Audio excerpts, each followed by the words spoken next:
How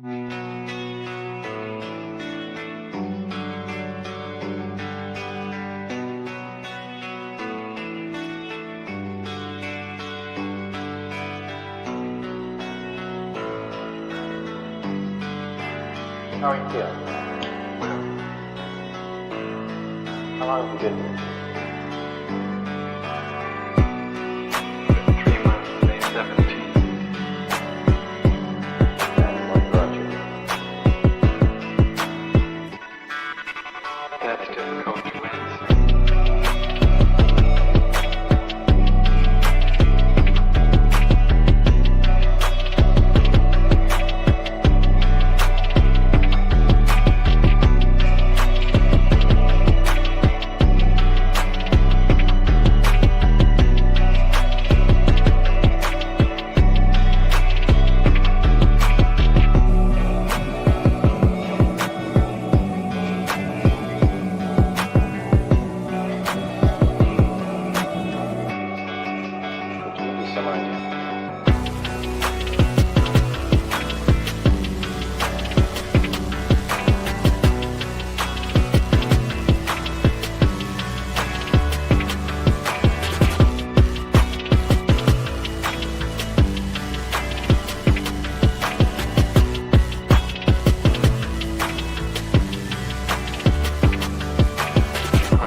Eventually resulted in your being here in the hospital.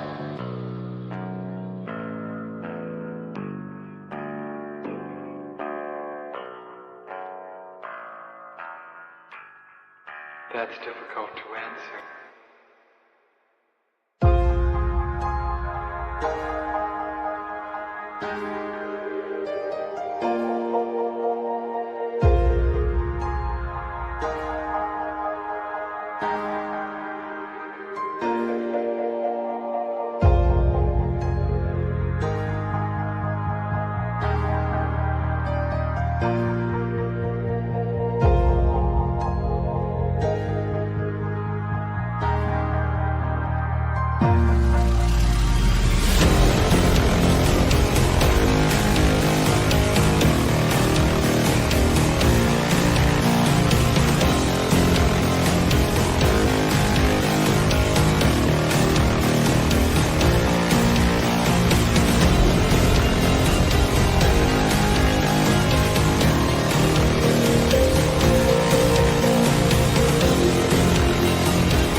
is the end.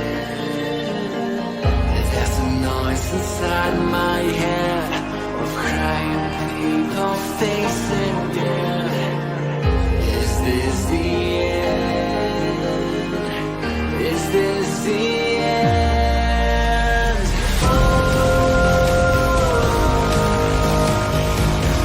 I'm burning in the stone.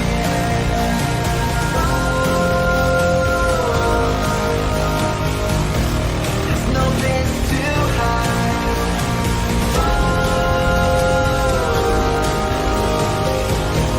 I'm burning in the stone.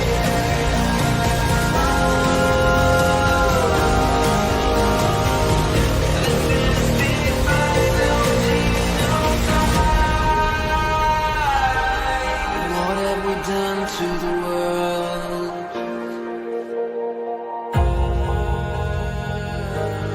What have we done to the world?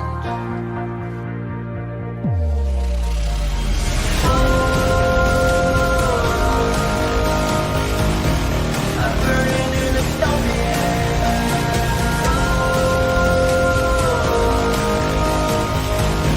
There's no place to hide.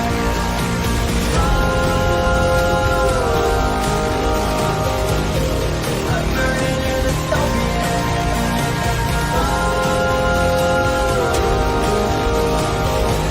This is the final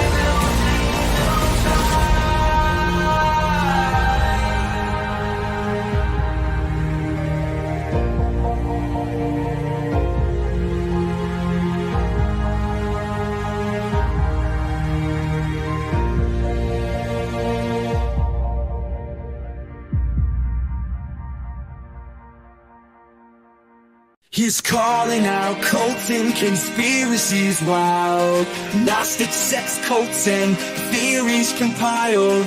But one question's raised and it's blocked on the spot.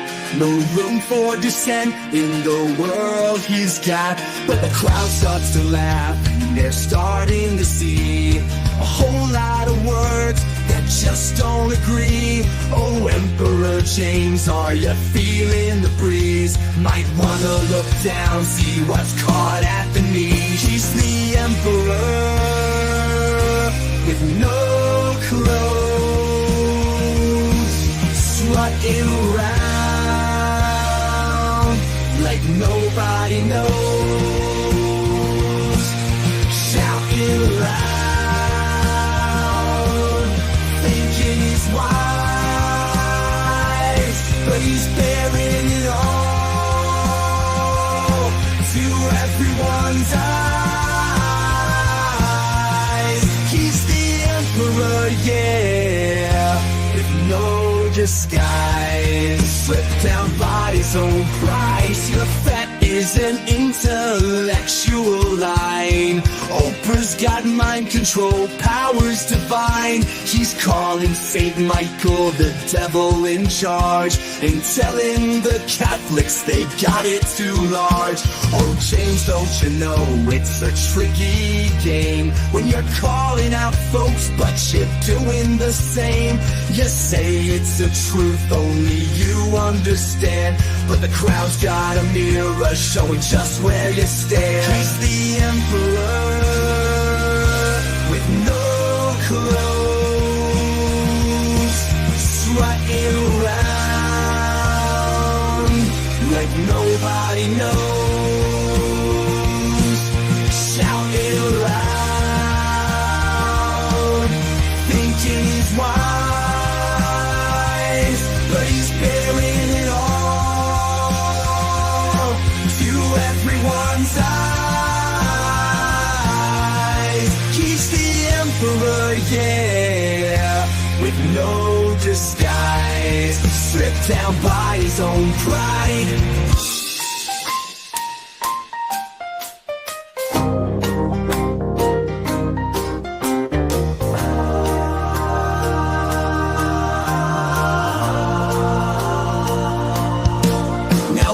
Start to fade and the truth comes around. His theories unravel like threads on the ground. The court starts to giggle, the people all cheer, for the emperor's naked, the truth's finally here. She's the emperor with no clothes, strutting around like nobody knows, shouting loud, thinking he's wise, but he's bearing it all to everyone's eyes. He's the emperor, yeah, with no disguise, stripped down by his own pride. So here's to the lesson, let's give it a toast to emperors walking in nothing but boast. Join Karlyn's cult and open your eyes. She's here to expose James's epic lies.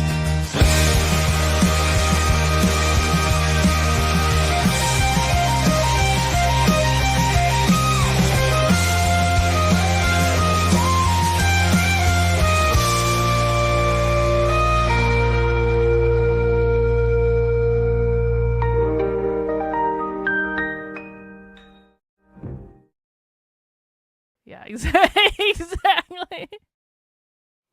One of James's simps actually tweeted that. Are you fucking me? It's getting so crazy. You know what's funny is I was watching another show on Rumble before this, and it's like I was waiting for an interview to come on that never happened. And there was this guy in the chat that I haven't even thought about literally in years. He's a libertarian guy, and I don't really know that much about him, but I knew of him. He has like 100,000 followers on Twitter. And so this show, I guess, is on his network, which I didn't know when I started watching it. And so he saw me in the chat, and he's like, "Hey, Karlyn, it's been a long time." I was like, "Hi, Austin. What are you doing here?" And he was like, "Hey, you really drove James Lindsay crazy, didn't you?" And I was like, Credit. Yes. I was like, people saw. Like, you respected my work. I worked Thank so you. hard at this. This was a year and a half of effort. This was a group effort to drive James crazy, to finally break him, and we did it. And I just feel like we haven't gotten the credit that we rightfully deserve. I wrote So a many- speech. Hang on, I got a speech. Yeah, so many Don't start playing the music yet. Wait a minute. So many people have worked so hard to bring this moment about, and I'm just so grateful for the love and support of everyone. And I don't want to name any names because I'll forget people, and the Oscar music is about to play me out, but this is just, I say thank you guys. Thank you for this moment. Thank you. Totally.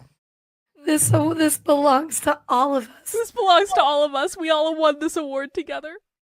Thank you for the golden dildo. Yeah.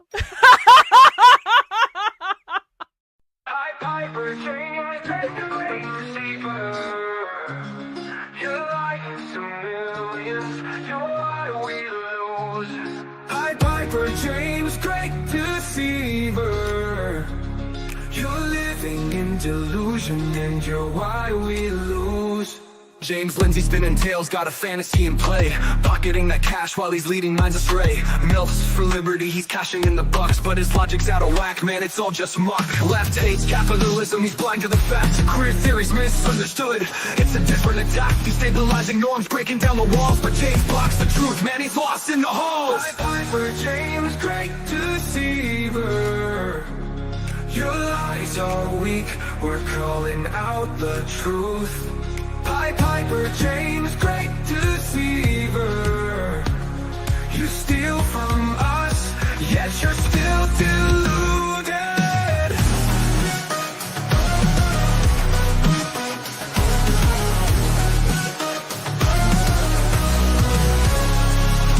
Echo chamber stick, it's a bubble of deceit. While he's pocketing the green, we're exposing the cheat. Leonardi drops the mask with a bang. For liberation means capitalism, that's the goal. Stop blocking the truth, James, open up your eyes. The theory's misunderstood, capitalism's a pride. Destroying the old norms, shaking up the scene. Face up to reality, stop the serial line.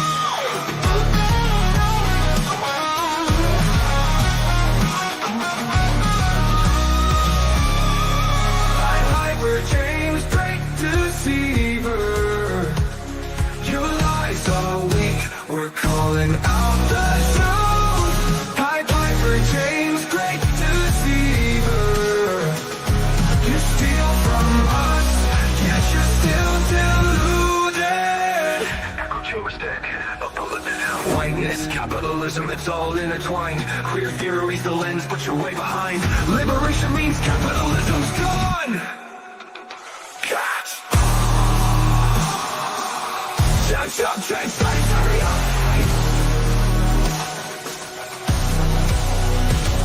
The lies will cost us the war, that's the price. No property, no house, no business, no money, no parents, no rights, no life for us all. Socialist reality built on your lies. Hyper James, great deceiver. Parents follow your advice, kids pay the price. Hyper James, great deceiver.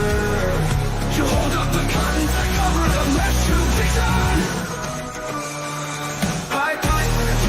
Great deceiver, you're lying to millions, you're wild, you lose. Hyper James, great deceiver, you're living in delusion and you're wiring rules.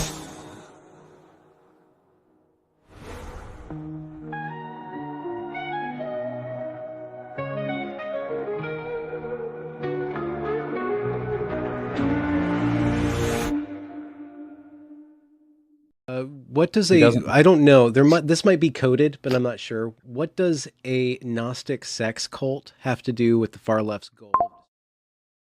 This guy named Bot is going off about this Gnostic sex cult. What that? And so we're just not going to answer that question. Okay, so that's I figured that. So we're just okay. That's why I figured that. Yeah.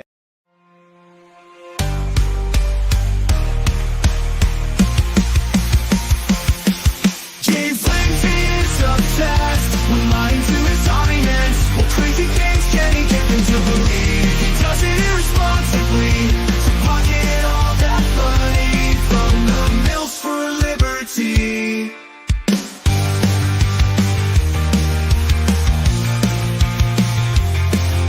The left hates capitalism, but James won't admit it. He refuses to believe queer theory destabilizes normativity. Gender binary in the nuclear family. Change blocks the truth, smears people who try to show him. Creates an echo chamber for himself to reinforce his fantasy. He used to believe in something, what happened? Mills for liberty.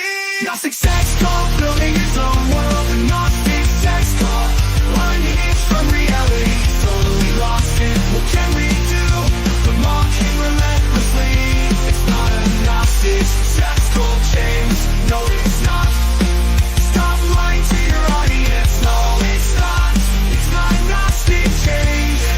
Mary Nardini tells us queer liberation means the annihilation of capitalism. Catch up, James. Whiteness means capitalism. Queer theory hates capitalism. Whiteness means capitalism. Queer theory hates capitalism. Whiteness means capitalism. It's all about capitalism.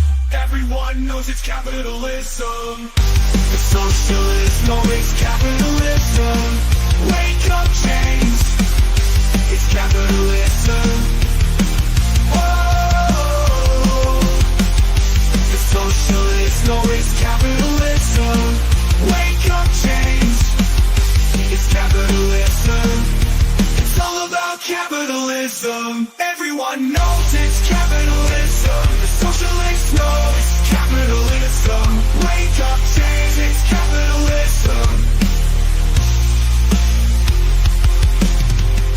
It's capitalism. To pocket all that money from the mills for liberty.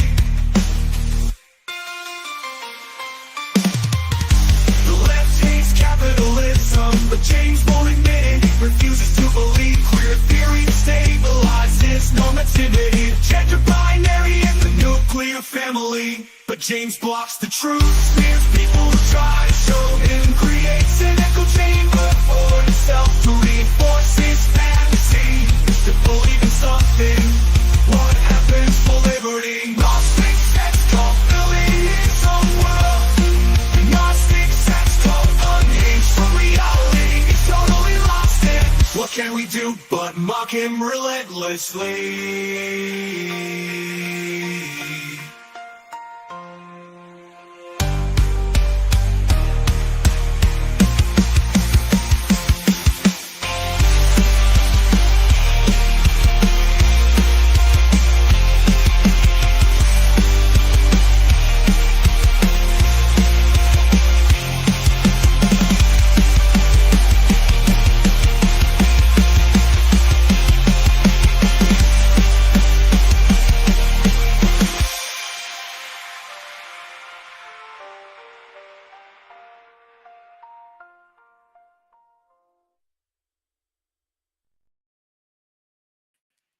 Well, hey, everyone. I thought we would start today with an extended James montage because we haven't done the extended James introduction in a while.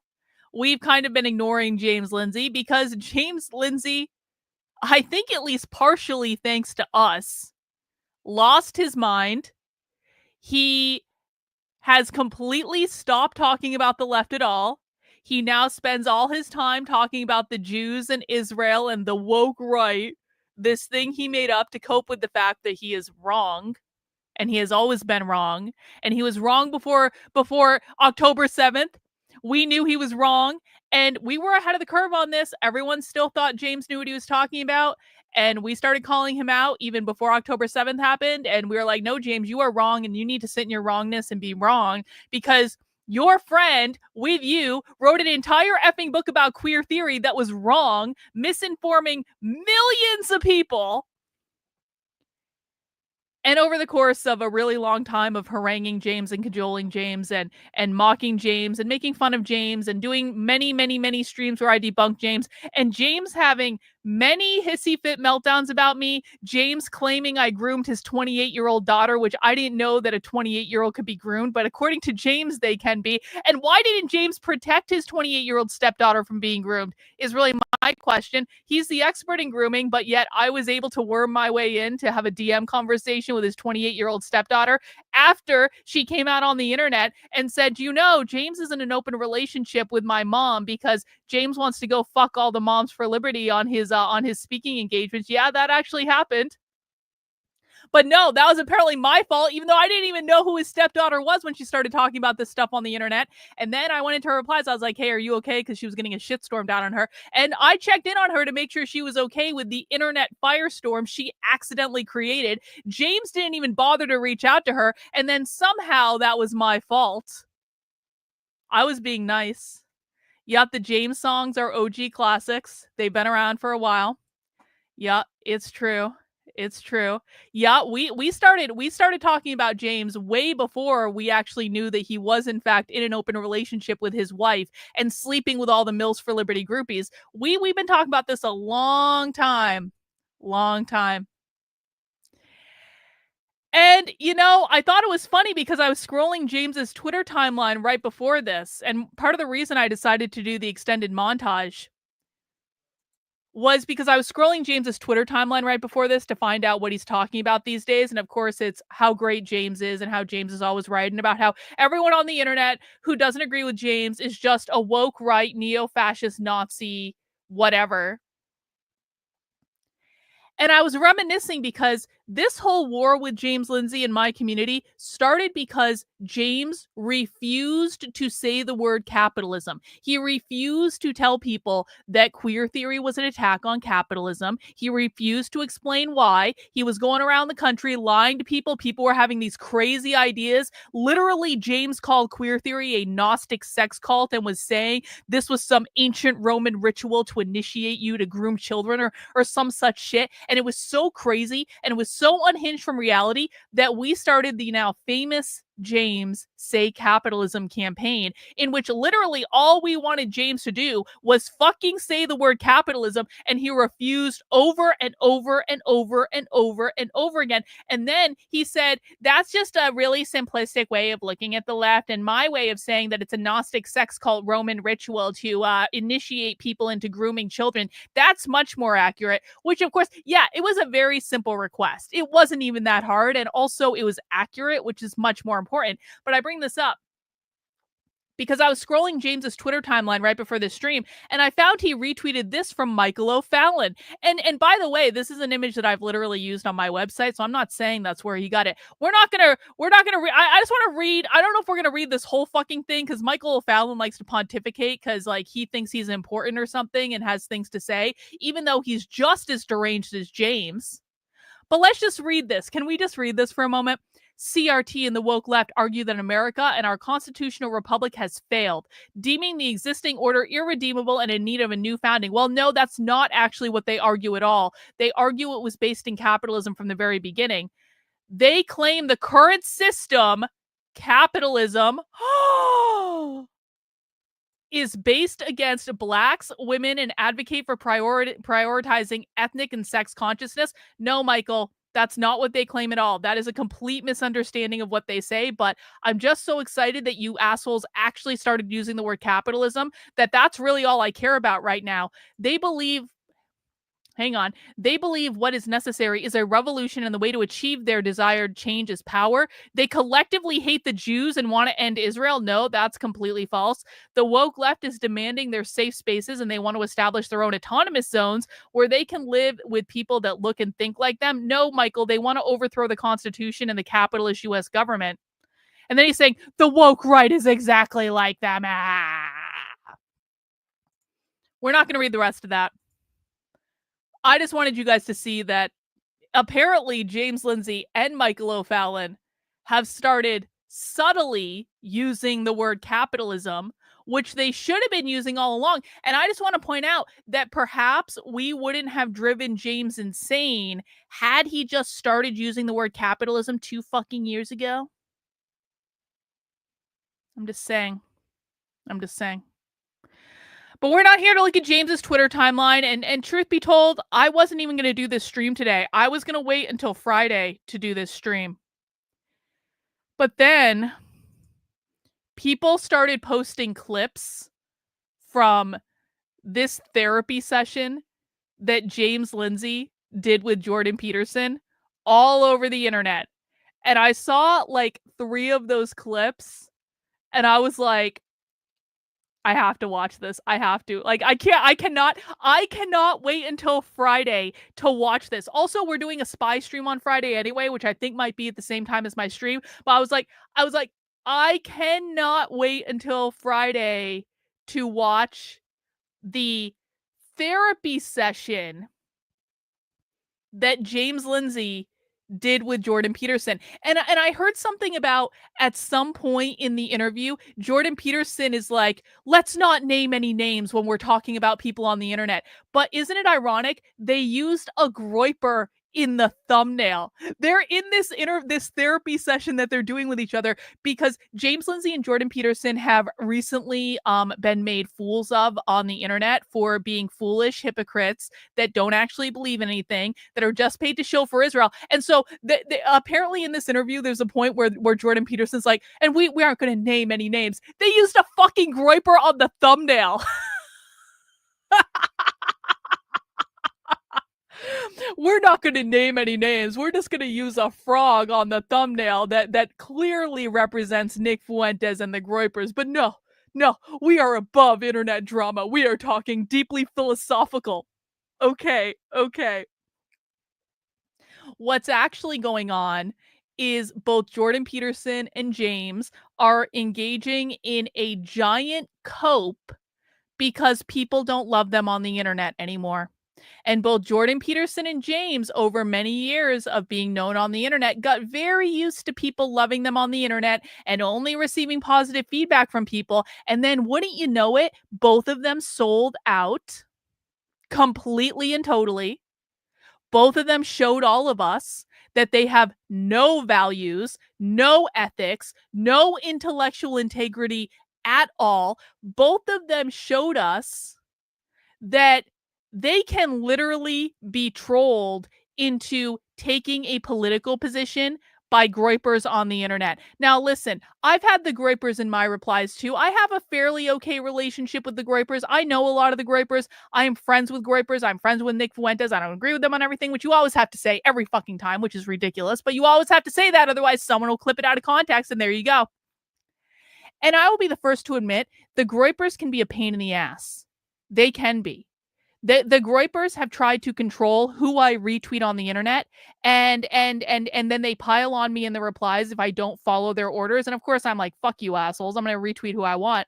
But like, I bring this up because I'm not like unsympathetic to the idea that the groypers can be a pain in the ass. However, Jordan Peterson is a clinical psychologist. James Lindsay claims to be some sort of fucking philosophy expert, and you're telling me they can't deal with mean replies? Just block them and move on. It's really not that difficult. I promise you, you do not have to allow the groypers and Nick Fuentes to drive you insane. If you just stop engaging with them, then they go away.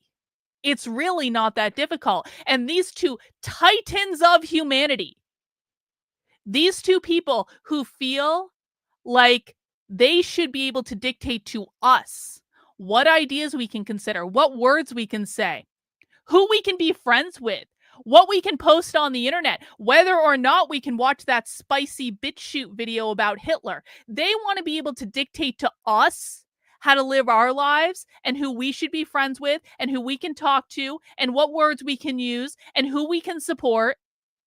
And they can't deal with mean replies on Twitter? Are you, what? Like, clean your room, Jordan. Clean your room. If you can't deal with mean replies on Twitter, bro, I'm not taking life advice from you. That is a really bad idea. So we're going to take a day and we're going to watch this video and we're going to laugh and we're going to make fun of them. And we will probably end up feeling morally superior to them, and that's okay. We will absolutely end up feeling intellectually superior to them because we are. And that's what we're going to do today, guys. That is what we are going to do. But before we get into the video, I do have a couple quick announcements. Now, announcement number one, this is actually very exciting. So on Tuesdays, I do a podcast called Disenrage. Disenrage is a podcast where Jennifer, who is the illustrious co-host of, or host rather, of Movie Night in my community, she's been around a long time. She comes on and we talk about spiritual things, and it is not political. It is a show to uplift our spirits and to talk about spiritual related things. Well, Jennifer tonight at 9 p.m. has procured a guest. And tonight at 9 p.m., we are going to have a Bigfoot expert come on the show to talk to us. And I'm really excited about this because, like, I don't know that much about Bigfoot, but I know that, or I believe rather, that Bigfoot is an interdimensional being. And the reason we can never find Bigfoot is because Bigfoot can just shift dimensions if someone's chasing him. And I want to know if I'm right about that. But we're having a Bigfoot hunter, an expert on the show tonight, our first ever live Disenrage guest. And you guys can come and ask questions about Bigfoot. And I have questions about Bigfoot, certainly. And Jennifer is working on a video for all of us to watch together so we can get our questions answered about Bigfoot. These are the important questions, guys.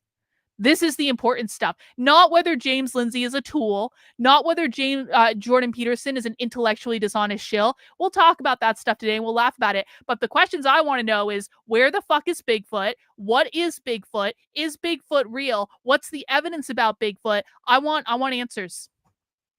And I think we're entitled to those answers.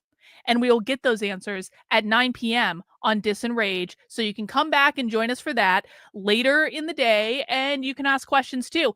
Also, we have 3 more spy streams coming up this week. We did a spy stream on Monday. We did a spy stream today. And both those spy streams, I'm going to be honest, there wasn't anything crazy that came out of the spy stream we did on Monday or today. I don't have a spy stream scheduled for tomorrow. Spy stream, for anyone that's new, is when we go inside a live woke training and we record them when we talk about it. For example, a couple weeks ago, we got this Chicago Teachers Union on this VP of the Chicago Teachers Union on video talking about how he wants to overthrow the Constitution and destroy democracy. And Andy No covered this yesterday. This guy made the rounds on Twitter yesterday. This is the type of stuff we get on Spy Stream. We record their meetings live. Now, we have 3 more spy streams this week. 2 of them that I haven't announced yet. Thursday, we have 2 spy streams. Look for announcements about that. Friday, we have a spy stream that is a major university that is holding a whole seminar about gender. So that's going to be really good. So make sure you're subscribed to the Substack. That is Karlyn, KARLYN.substack.com. This is where you will get announcements about SpyStream. This is where you can see clips. This is where I post my news articles, my updates, breaking down leftist ideology, telling you all the things that James Lindsay never told you, answering your questions, showing you primary source video evidence that we get from doing these deep dives into the far left. We've just had a ton of spy streams lately, and because there's just been a lot of organizing lately, and I haven't even kept up with it. I have so many clips that I need to release that you guys don't even know about because it's just been so much lately. So the very best place to keep up with all the crazy stuff I find from the left that you will never hear from Jordan Peterson, that you will never hear from James Lindsay, that you will not see covered on conservative media is by heading over to my Substack, Karlyn, KARLYN.substack.com. And if you see fit to support my work, please sign up for a monthly membership of $8 a month or an annual membership of $80 a year. I am 100% funded by people just like you. I'm grassroots funded. I have no political masters. I can say whatever I want on the internet because you guys allow me to do that. So please support my work if you appreciate it. I've got a lot of supporter exclusive content with the spy streams coming up because you have to be a supporter to get access to spy streams. And we're going to expose a lot of stuff, guys, and it's going to be awesome. So head over there to do that. Also, I want to let people know, reminder, if you would like to join me for a book club on May 21st, we will be reading my latest book, The Communist Manifesto, A Revolutionary Fairy Tale. This is a dystopian fairy tale based on the Communist Manifesto, in which you are brought through a story of a communist uprising and overthrow of the bourgeois, and then you see the back half of that. You see what happens after the communist revolution, which is really the important part, isn't it? So this book is available on Amazon. You can get it in paperback and Kindle. There is no audio version yet because I haven't recorded it yet, but you can actually read it the old-fashioned way, which is what I prefer anyway. It's got a murder child on the cover, so that can give you some sense of what you can expect in this book. And if you feel like picking up a copy and you feel like reading it and you feel like joining me for a book club to discuss it on May 21st, I'll be holding that. Head over to decodetheleft.com/events so you can find the link to sign up for the book club. More information coming on that soon, but you guys can still go pick up the book, go start reading it. It is a really quick read. It's not like a huge book, but I'm really proud of this book. This book is one of the best things I've ever written. I really do think this book is appropriate for all ages. So if you have teenagers that are getting curious about communism, give them this book. It's a compelling story.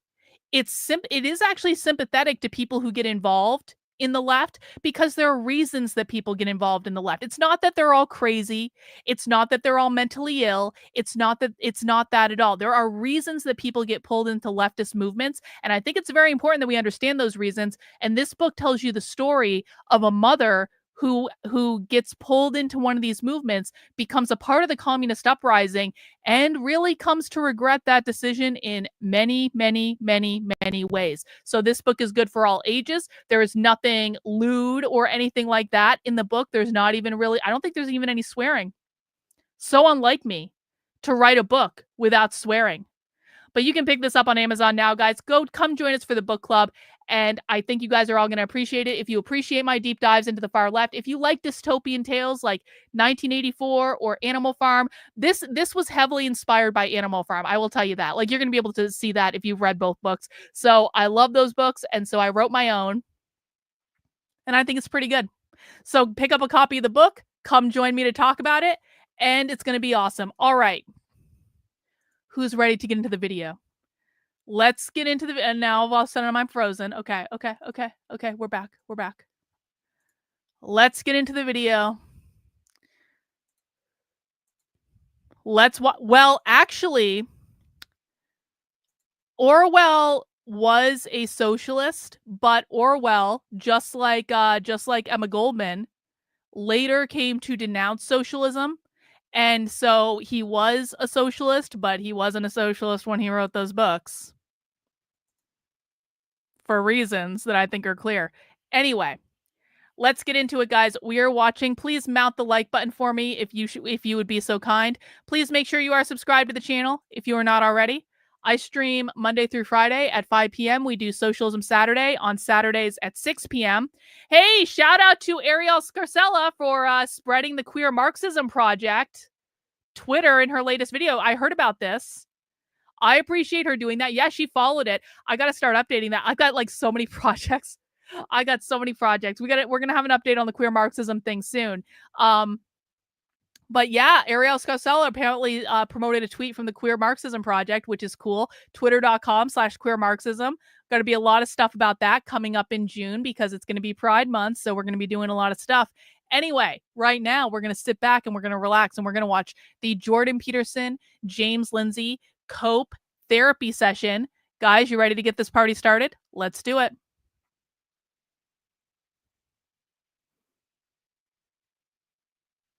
As soon as YouTube loads. As soon as that happens.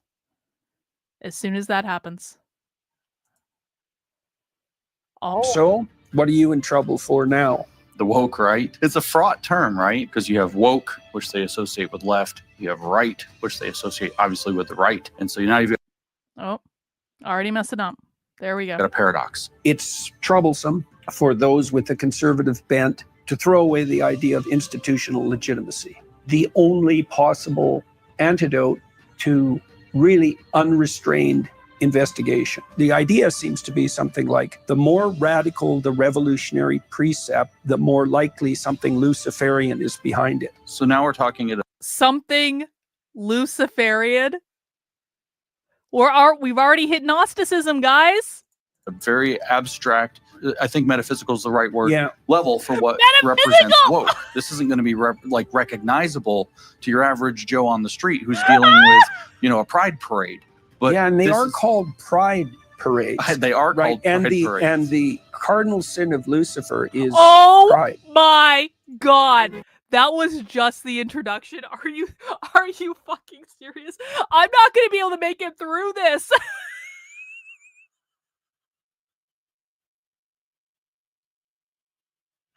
Okay, let's just keep going. Oy vey. Oy vey.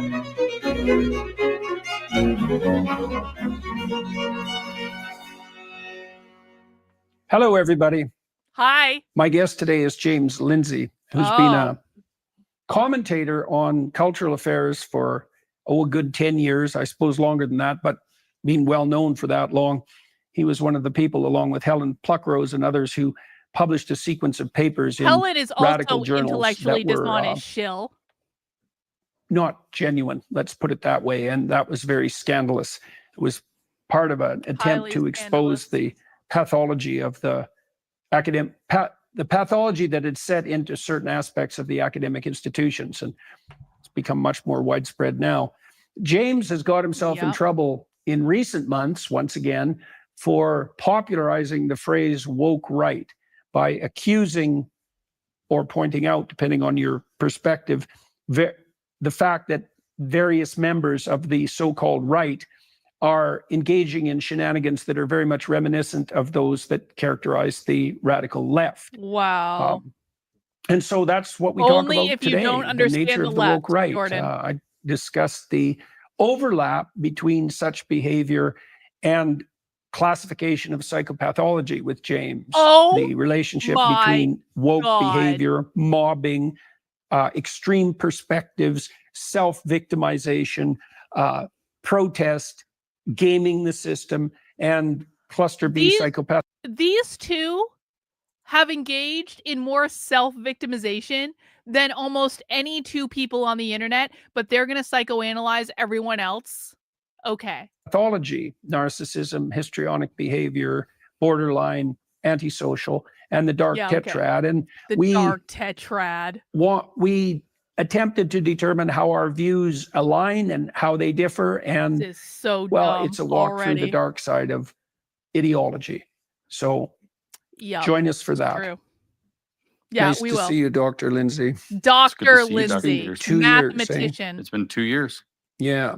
So what are you in trouble for now? The woke right. Lay it out, man. It's a fraught term, right? People see it as paradoxical because you have woke, which they associate with left. You have right, which they associate obviously with the right. And so now you've got a paradox. And so I've caused myself some trouble. Listen, I just want to say, I've said this before, I'll say it again. I think it's great that James is focusing on this made up thing that he literally made up that isn't real, because at least he stopped misinforming people about the left. That was all I wanted.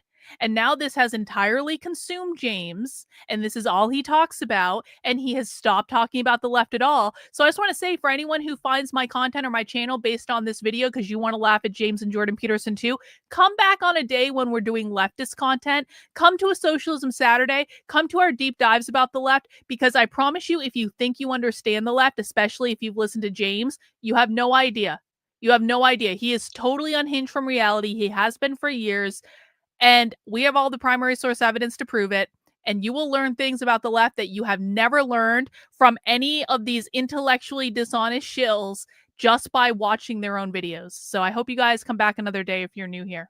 By calling a radical segment, not the whole right, a radical segment of the right, woke right, which I kind of started doing, I guess, last fall, September. I started using it before that, the term. I didn't invent the term. A lot of people accuse me of inventing the term or credit me with it. I invented the term. This term has been in rough circulation, floating around in the internet space for at least since middle of 22. So it's not a brand new term. I just adopted it and went kind of. I started using it in early 2021. I was in a different place back then. I didn't mean the same thing as James did. But just for the record, I started using woke right on Twitter in 2021. And as we all know, James has stolen a ton of my shit. We have him on video stealing my shit. So he also stole it from me. So I'm sorry. I have penance to do for this. I'm the one that put it out there. I'm pretty sure I was the first one to use it. I wrote about it in my book, Actively Unwoke, The Ultimate Guide for Fighting Back Against the Woke Insanity in Your Life, which I wrote at the beginning of 2021. It didn't get published until 22, but I wrote it in 2021. So I'm sorry. This was my mistake. I've changed since then. I've evolved. I've adapted. Unlike James, I took in new information and learned from it and adapted my perspective. I was referring to the no white guilt people. So it was similar in terms of like the race stuff. But and I still don't like the no white guilt people at all. But my perspective on the dissident right in general has changed significantly since then. I now understand why they're making the arguments that they do. I didn't understand it back then. I think that many elements of the dissident right are incredibly toxic, just as toxic as the left. The difference between, and I do not include Nick Fuentes and the Groypers in that, by the way. They are on the dissident right, but like Nick Fuentes and the Groypers are not toxic. They're not in any way. They might be a pain in the ass, but they're not toxic. But there are elements of the dissident right that are extremely toxic. And if James wasn't just bastardizing this term and making it mean things it didn't mean, I probably would still consider using it, because there are elements of the dissident right that do act exactly like the left. But since James has now ruined it, I'm never going to use it again. And I don't also think it applies to people like universally. I think it applies to people who have very, very specific behavior. Rottweiler, thank you for being a member of the channel for 15 months. Gaming the system how? Sure, I didn't really like people like Nick Fuentes, but I'm honest in recognizing the system did him really dirty. That's exactly it, guys. You don't have to like Nick Fuentes. You don't have to like the Groypers. You don't have to agree with the thing they say. But please be intellectually honest about this.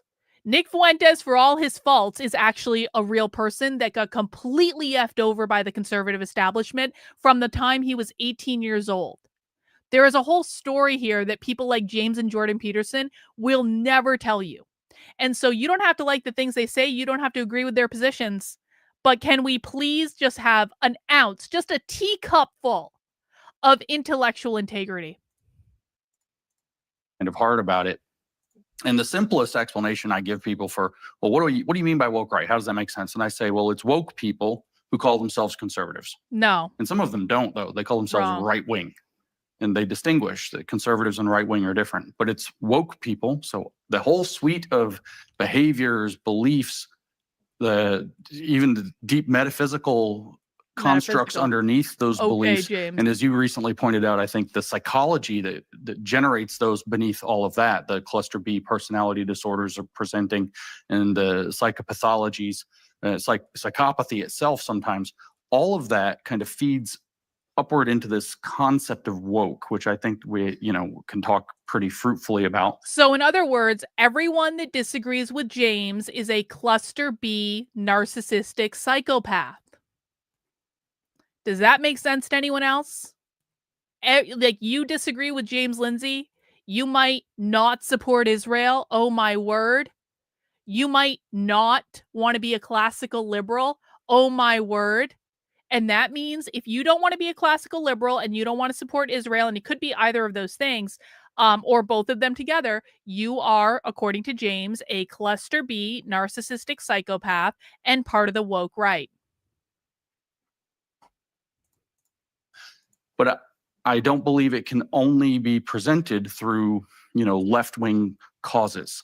You can present it in terms of right-wing causes or religious causes or other causes, because it's the pathological expression of an ideology or of a belief structure that ultimately is woke. And so this term has confused people. It's angered people. True. I decided to try to put Who light is it to angered? Well, this is the thing. This is what has I'll use this word. This is a heavy word for the beginning of a conversation, but this is what has dismayed me. I knew it would anger the people that it applies to, in my opinion, because who would want to be called woke right, first of all? And second of all, just for the record, like, we mostly just laugh at it.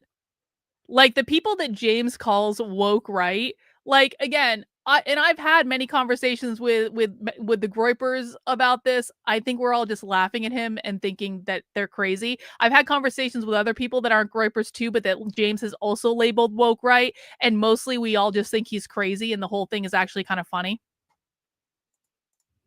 it limits their ability to interact because they have a label that's not a good label that sticks to them. But It what doesn't I'm actually, dismayed James. over No one believes it's is real. that almost I hate to use this word so glibly, but what I refer to sort of as a bookmark as elite MAGA, or the more who's who of the conservative movement seems entirely captured by this as well. And they also became upset, saw me as a turncoat and a traitor against the movement. So James Lindsay was railing on Tucker Carlson for being part of the woke right, and he's confused about why people didn't like that. And now he's saying literally every conservative influencer that doesn't agree with James is part of the woke right. Okay. The things that I think, you tell me what you think about this, but I don't think we should name any names in this podcast, if that's okay with you. There it is. I don't think we should name any names in this podcast, but let's put the podcast out with a thumbnail that has a giant Groyper on it. No, we're going to be above that. We're not going to name any names in this podcast, because if we name names, they will put clips on the internet and laugh at us. So we're just going to put a Groyper in the thumbnail instead. Totally fine. Okay. We can talk about why that is as we progress. Okay, good. I mean, I wasn't going to make that a cut and dried rule, but I have my reasons. So you just referred to clips on the internet is his reason. Some comments I made on Fox News and also to some degree on Rogan, talking about, and I've actually written a fair passel on fake. this. Jordan Peterson is so fucking fake. Can you there's been this idea that the extremes of political belief meet, hey? Yeah. And so let's hash that out a little bit. You seem to find useful or possibly accept this additional diagnostic distinction, which would be cluster B or dark tetrad. That's right. For the record, if people don't know, and this is why Jordan Peterson said Dr. James Lindsay at the beginning, James is a mathematician. His PhD is in math, and he has never actually used that PhD. As soon as James got his PhD, he quit being a mathematician and became a massage therapist. And then he went from massage therapist to leftist pontificator on the internet. That was his arc.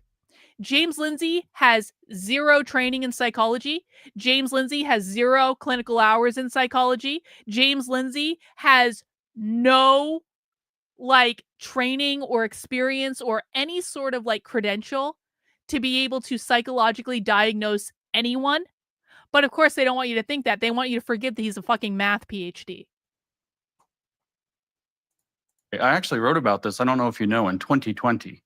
That Uh-huh. specifically. In December, yes, in 2020, I called the article something like "Psychopathy and the Origins of Totalitarianism," and I published that at the end of December of 2020. I put forth the hypothesis, which of course I got from somewhere else. He stole it from significant someone else. part. I had read He stole that it from someone infamous, else. quirky, but I think important book, Political Ponerology. Yes. Was that Lobachevsky or something like this is that name, the author. And I had read that and found it striking. And at the same time, almost, I think sometimes, a chapter here, a chapter there, I read I think one of the most important essays in English, which is Joseph Pieper's Abuse of Language, Abuse of Power. I don't know if you've heard of this. Joseph Pieper was a Catholic, and he wrote this, I don't know what else he did, honestly. I should probably look into it. But he wrote this essay, Abuse of Language, Abuse of Power, and talked about how tyrants arrange an abused version of the prevailing language to mislead people into the tyrannical program. And it's in 2 sections, 2 parts. It's been 5 years since I've read it, so forgive the details. But there's, in a sense, 2 chapters to this long essay. And one of the 2 is very Catholic in its orientation. Hang on. We have some channel memberships gifted from Maria. Now, channel members get to come to Spy Stream. So if you just got awarded a channel membership, just know that every time I do a Spy Stream, I post the credentials to the community tab for channel members. Let's see who got a membership. We got Mr. got a membership. Muse got a membership. Elvis got a membership. Miss Aw Punch got a membership. Kino, you got that membership as well. Congratulations to everyone who got a membership. I do hope you guys come join us for Spy Stream. We do have a great time. Rottweiler in with the super chat. This is just the Daily Wire running damage control after Dave Smith and Douglas Murray appeared on Joe Rogan since they don't control Rogan's show. Probably true. They couldn't get, even when Jordan Peterson went on Joe Rogan, he couldn't rein back in the narrative. And so now he's going to do his own show and he's going to control the narrative on his own show. Kind of like he's an intellectually dishonest grifter shill. And one of them is this more general thesis. And it was extremely interesting. But of course, in political ponerology, you also have the discussion of the importance of language, which of course we were seeing with the social justice woke movement as well, that they're misusing words like racism very blatantly. And so in political ponerology, you have this claim he makes that he says, well, with the psychopath, what he calls a pathocracy, what you have is you have people who are psychologically disordered, who create a vision of the world. They need other people to play in it. And the way that they do this is by creating, he calls it a second language. So it's the same language, but the words now refer to other things. So literally exactly what James Lindsay did with the woke right bullshit. Everyone understands that, right? James Lindsay just literally described his own strategy. He just told you exactly what he did. Of course, having read the postmodernists like Derrida, I'm picturing all That's of what his happens ideas. in the Tower of Babel. That's right. That's right. That's exactly Remember, right. words lose their meaning and no one can understand. That's Yeah, Nobody can just like understand what each James other. did. So they reorient the discourses, and then what he Yep. says actually solves the tyrannical problem. Pure This is the projection. Lobachevsky's, if I'm saying his name is right, his thesis. What solves it is that a third language evolves that unmasks the second language and allows people to see it for what it is and in fact laugh at it. And so this is what takes it apart. So I read these 2 essays and I'm taken in by them. Of course, I'd been reading the postmodern literature quite a lot. I had been reading Lyotard, the postmodern condition, and he has this very confusing they're all very confusing sections throughout the whole book. This very confusing section about this thing called legitimation by parology, that he accuses all all knowledge-seeking enterprises, including the sciences, of being legitimation by parology. And there's this story that goes along where he's teaching legitimation by parology to his students at some point, or no, somebody's teaching Lyotard to their students, a philosophy professor, and says, "Okay, so what do you think legitimation by parology means?" And everybody comes up with crazy ideas because you can barely get it from the text. And finally, the professor says it means false legitimation through consensus. You get everybody to agree. Okay. And so I framed out this essay in terms of saying that what the pathocracy or the pathological ideological state, which becomes a vehicle for that pathology that serves the psychopaths at the center of it, the way that it operates is it generates a parology, a second false logic that defines the ideology, and a paramorality, a second false set of values and virtues that also defines the parameters, the social. Let me translate. Let me be the James whisperer. What James means is, I don't like people who disagree with me. And because I don't like people who disagree with me, I'm going to try to convince you that they're all crazy because they don't agree with me. That is what he is saying. Parameters and the psychosocial parameters. How do I know if I'm a good person? How do I fit in with my society? And so I write this long essay. My poor assistant, I got in trouble for this. I had him publish it on Christmas. I was so excited about it. Christmas Day, we put this out. And, very long essay explaining that this is what I see as at the root, because I was trying to diagnose and explain to people what nobody was calling woke yet at the time, at the end of 2020, or maybe we had just begun to call woke. We were trying to diagnose and explain this social justice left phenomenon. And so I put out this essay and said, I think at the root, underneath the whole thing, there's the same psychopathologies that motivated people like Lenin and Stalin and all this. And I didn't have the psychological chops. I was aware of you still don't, James. You still don't. I promise you. You still don't have terminology. The psychological chops. I did know quite a bit about the cluster B personality disorders. No, you didn't. Because I knew some people who were basically rabid feminists in the 2010s, and they were all talking about how they had various schizoidal personality, or and that one may be cluster A. I'm not totally sure. Yeah, and then they had the borderline, antisocial, histrionic, narcissistic would come up again and again. And I think that actually is paranoid's cluster C, right? Yeah. My reading, for example, of Derek Bell, one of the founders of critical race theory, is that he had very likely suffered both paranoia and schizoidia, which are both mentioned by Lobachevsky. I just want to make it very, very clear. And if Everyday Therapist is in the chat, I would welcome Everyday Therapist to comment on this as well, because unlike James, Everyday Therapist is a clinical psychologist. I'm not a clinical psychologist. I'm an industrial organizational psychologist that studied toxic workplaces for a really long time. And so I studied narcissism in the workplace, and I studied workplace bullying and all that stuff. And so I know enough to be dangerous, but I'm not a clinical psychologist. But what I will say is you cannot diagnose someone's you cannot diagnose if someone has a personality disorder by reading a book that they wrote. You can't do that. You cannot diagnose whether or not someone has a personality disorder by reading an article that they wrote. Even if you really disagree with that book, and even if you really disagree with that article, you can disagree with something, but you disagreeing with something and not liking it does not mean that person has a personality disorder. Now, you could diagnose them separately than that if you had conversations with them, if it was actually like a real life thing where you talk to them in real life, but you are not even supposed to diagnose people over the internet, okay? Because you don't know. You have no fucking idea. People put on personas on the internet all the time. People write books as thought exercises all the time. People do things that are creative. We are creative beings. And so you don't ever know if someone is doing something because they're literally creating art, or they're working through a thought, or they're doing an exercise in self-actualization. You don't know. And that's why it's completely unethical to diagnose people that you don't agree with or that you don't personally like with personality disorders, because you haven't even spoken to them directly. You're not supposed to do that. So if James is diagnosing Derek Bell with having a personality disorder, I don't like Derek Bell. I obviously don't agree with Derek Bell, but Can we tell that Derek Bell has a personality disorder because he wrote things that we don't like? No. And Jordan Peterson, if he was behaving responsibly, which he's not inclined to do, would be telling people that. Yeah, like someone is a troll. Guys, did you know that sometimes on the internet, people troll other people? Trolling is not proof of a personality disorder. Posting spicy things that piss people off is not proof of a personality disorder.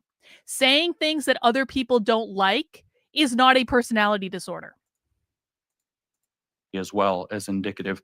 I can't say any about any of the cluster Bs. So I think it's a little broader than just that one cluster up here. Conspiracy theories are paranoid thinking, for example. Yeah. What? Right.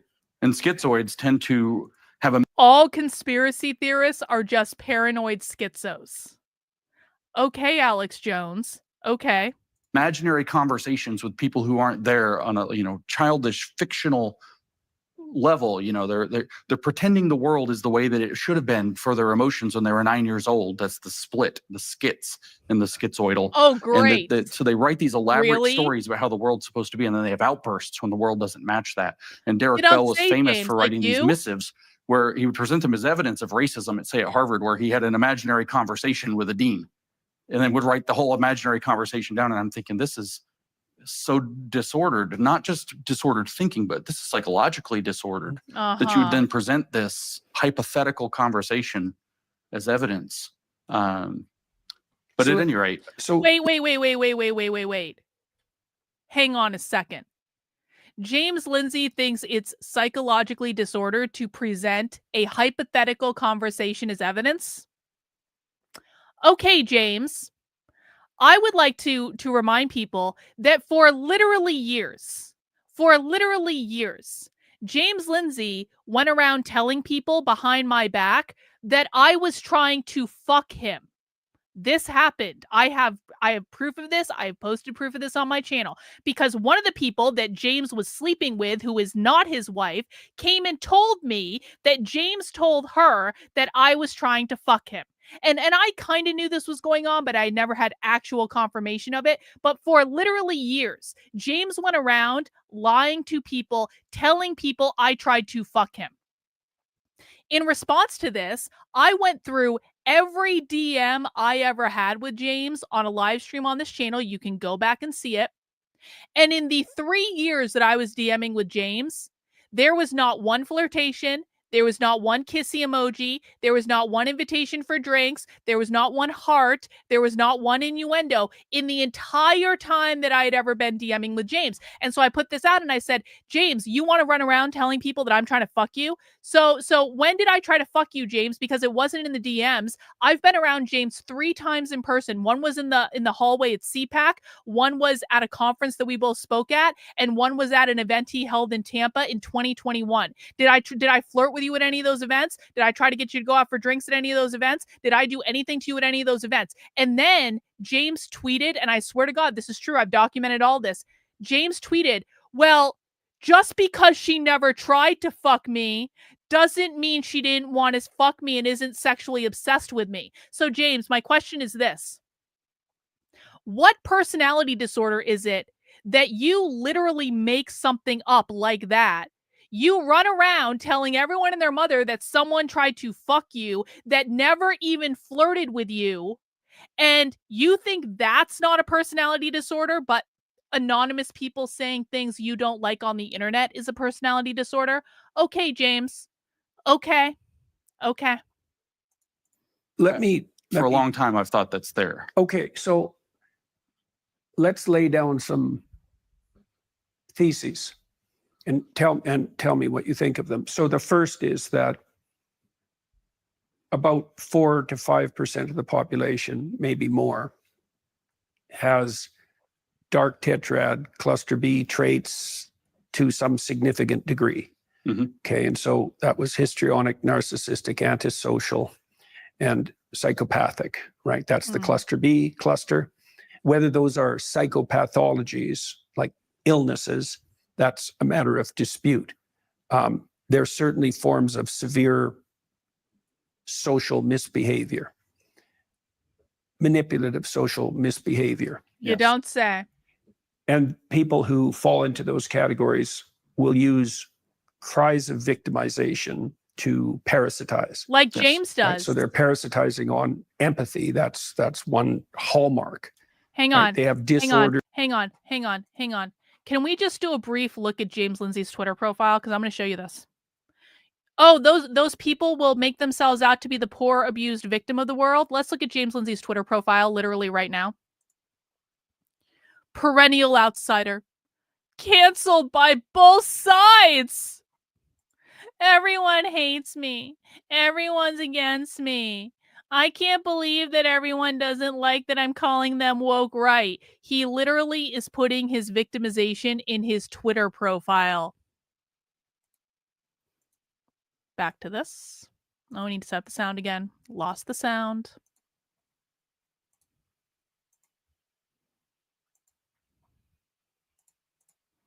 Interpersonal relationships, often very intense.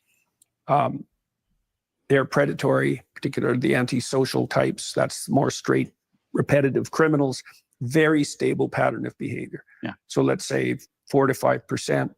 It's probably increased because of the net. That would be my guess, because it's The not net. well regulated on the net, because Right. most The of our net. evolved I haven't heard that mechanisms since for the dealing with such people 90s. don't work. Especially, we could talk about anonymity, because I can understand Yeah, of why course. people defend it, but by the same token, it allows you to escape from your well-deserved reputation. With Mother's Day just around the corner, I wanted to share an amazing clinics. No. Jordan month- Peterson doesn't even read his own ads. Are you serious?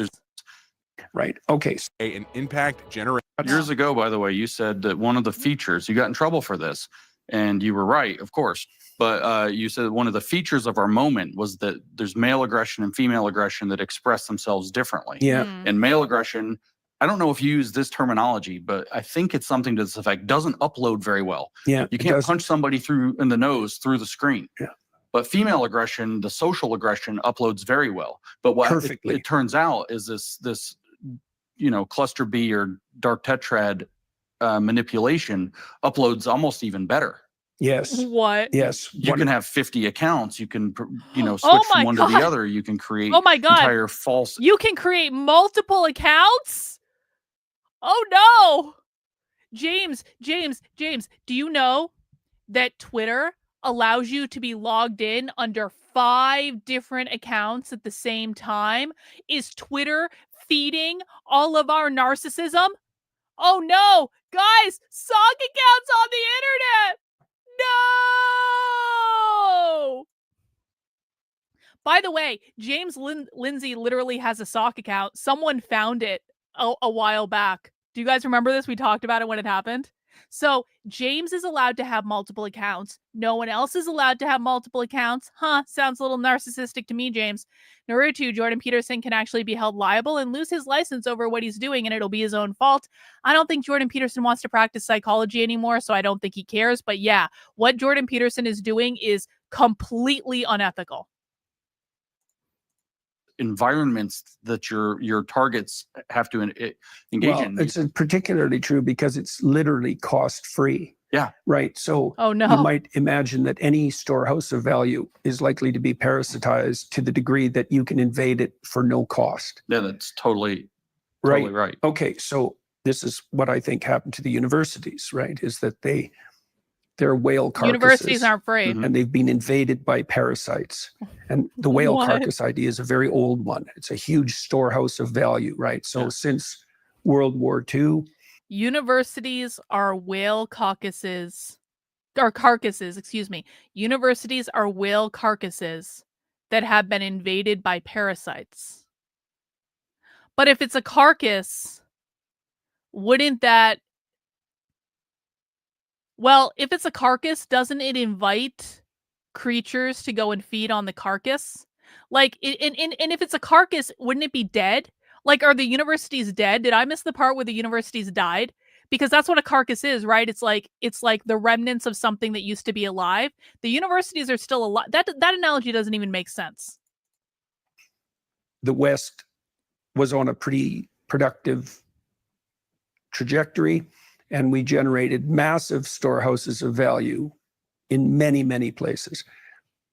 Those would be financial storehouses, but reputational storehouses even more. That's even more germane. Like Harvard has both. It did have both, right? Have both. $53 billion plus a stellar reputation. Yeah, the best brand in America. Exactly. And in the world. Next to Disney. Yeah, right. Right, which is another storehouse of value that's right. been severely parasitized.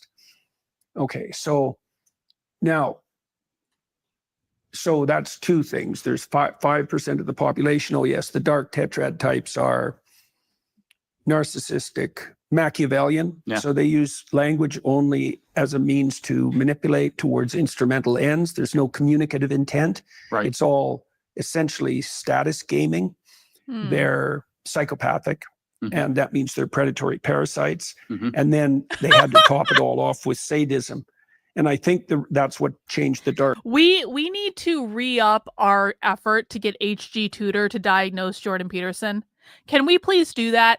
Everyone that watches, okay, I can't do this because he doesn't like me, but like, can everyone who's watching that likes HG Tutor, for people who don't know, he covers narcissism and psychopathy, and because he is actually, HG Tutor is actually a diagnosed narcissist psychopath, like, and he knows what he is, and he teaches people about like the world from the perspective of a narcissist and a psychopath. He is the king narcissist of the internet.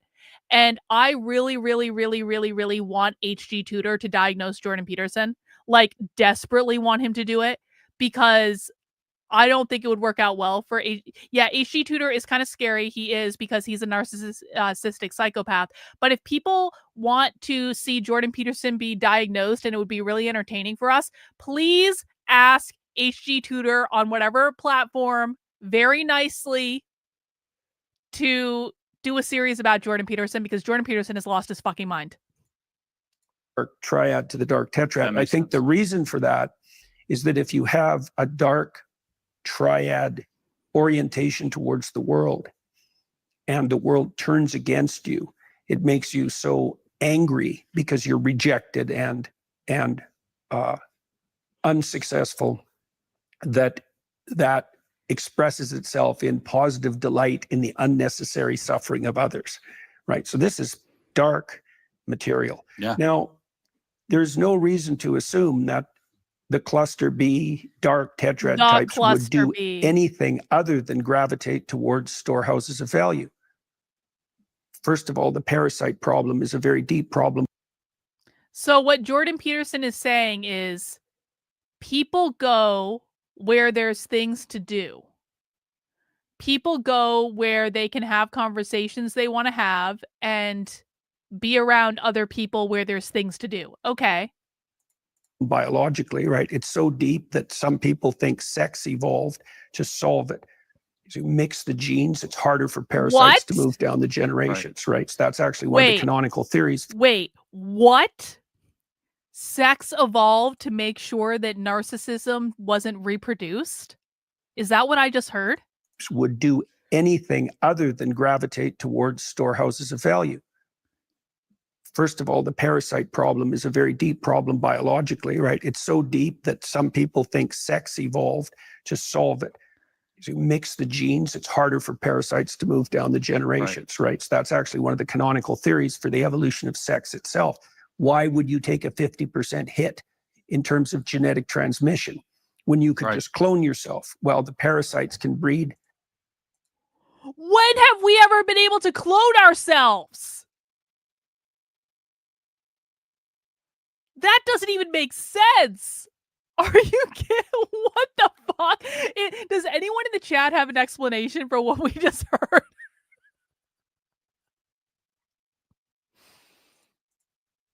Multiply faster than you can, and so they have the upper edge in a lengthy battle. So you mix up the genes, and anyways, so the parasite problem is a very old problem. Yeah.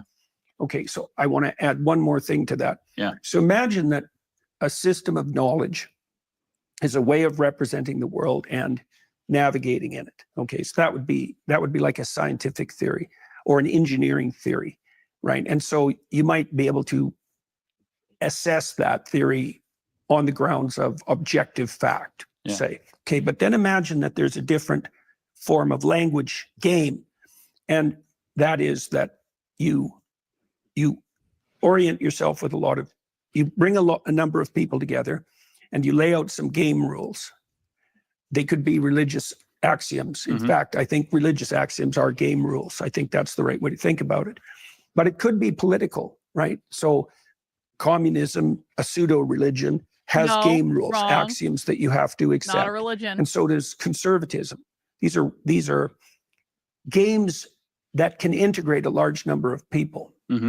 Okay, so that's a slightly different function, right? Because now it's like, what is he if you and I talking decide about? to play basketball, we're going to produce a hierarchy within that set of rules, right? Whatever set of rules you lay out, people are going to be differentially able at implementing. That's right. Right? Any set of rules. That's right. Right. So, for example, if you were in a gym and you had school children roll, and you had a competition, you'd get a hierarchy of rolling speed. Yeah. And then the top rollers would be the high status people within that game. So you can organize systems of knowledge so that they're ground rules for a game, and then you produce a hierarchy. Now, hierarchical position has value. Yeah.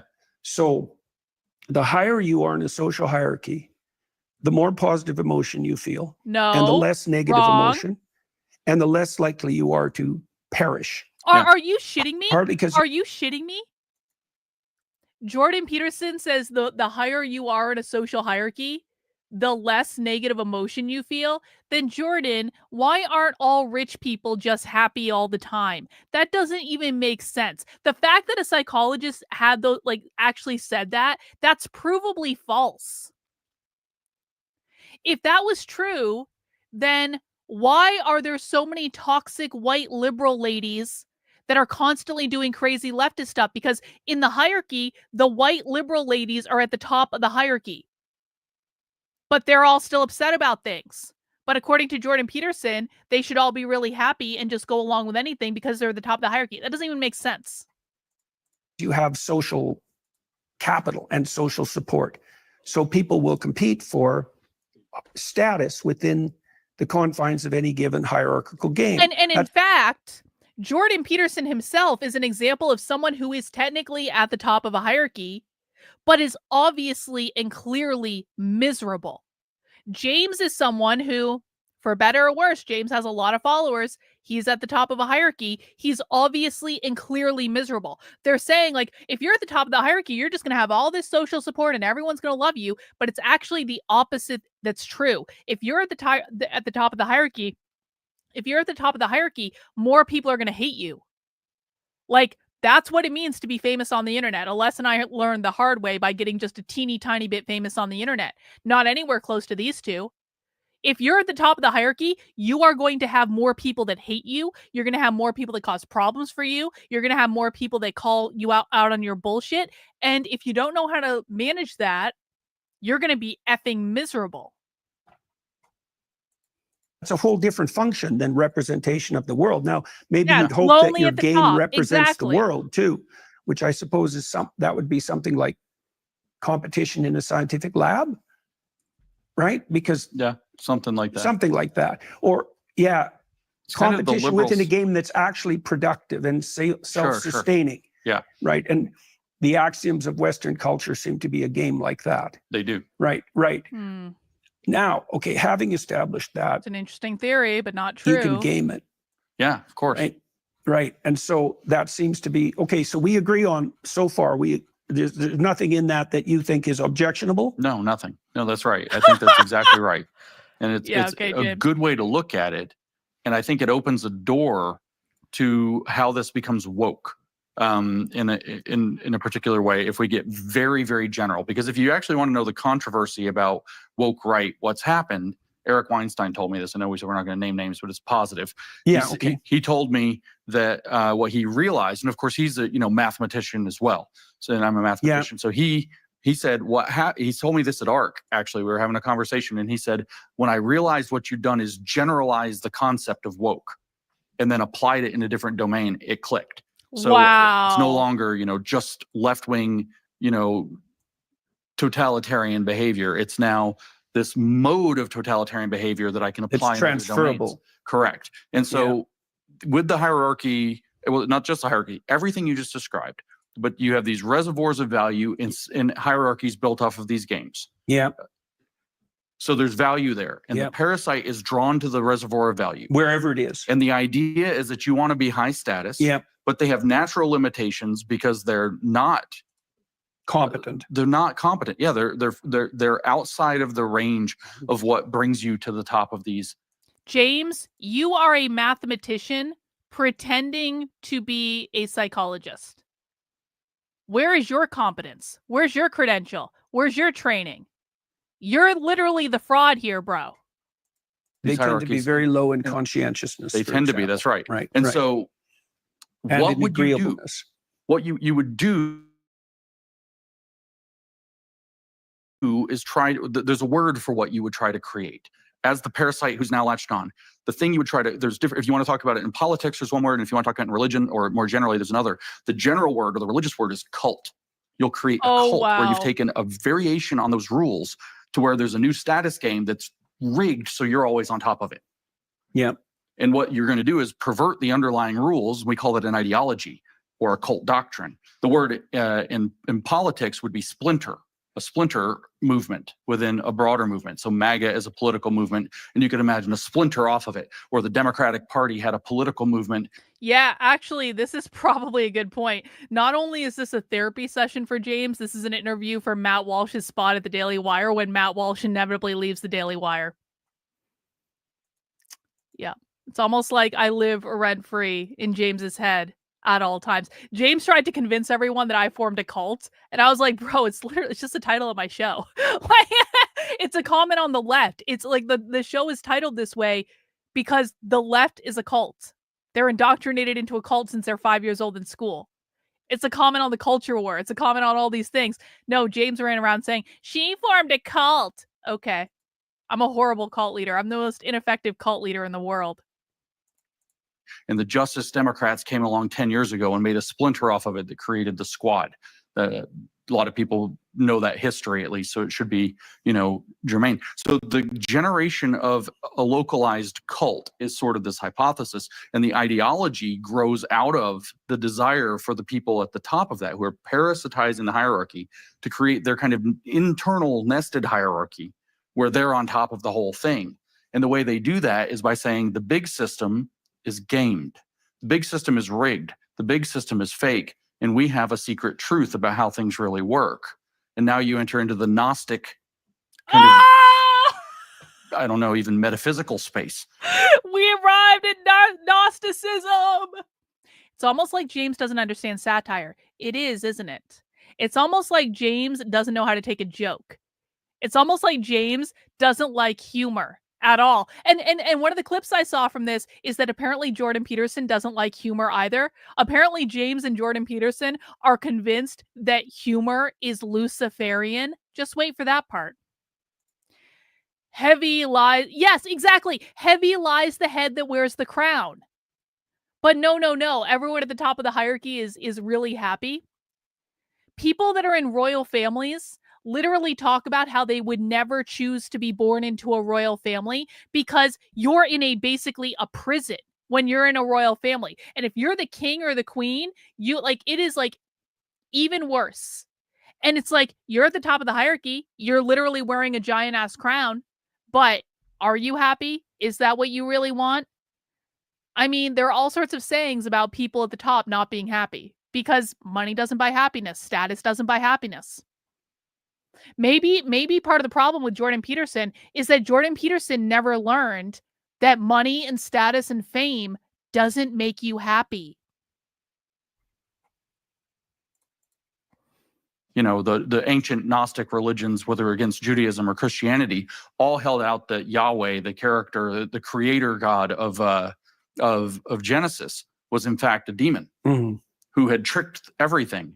He wasn't the actual highest unknowable God. He was this low-level, functionary God who said, I'm going to rule over all this stuff. I'm going to imprison them in this, wonderful garden, and then whoops, they disobeyed me and almost realized the game by eating from the forbidden tree. So now we're going to throw them out into a real prison.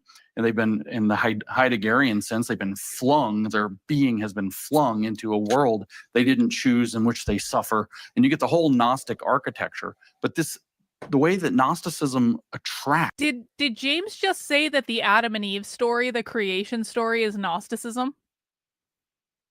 They were in the garden, they ate the apple, and they got excommunicated from the garden. Is it the Christian position that the story of Adam and Eve is Gnosticism?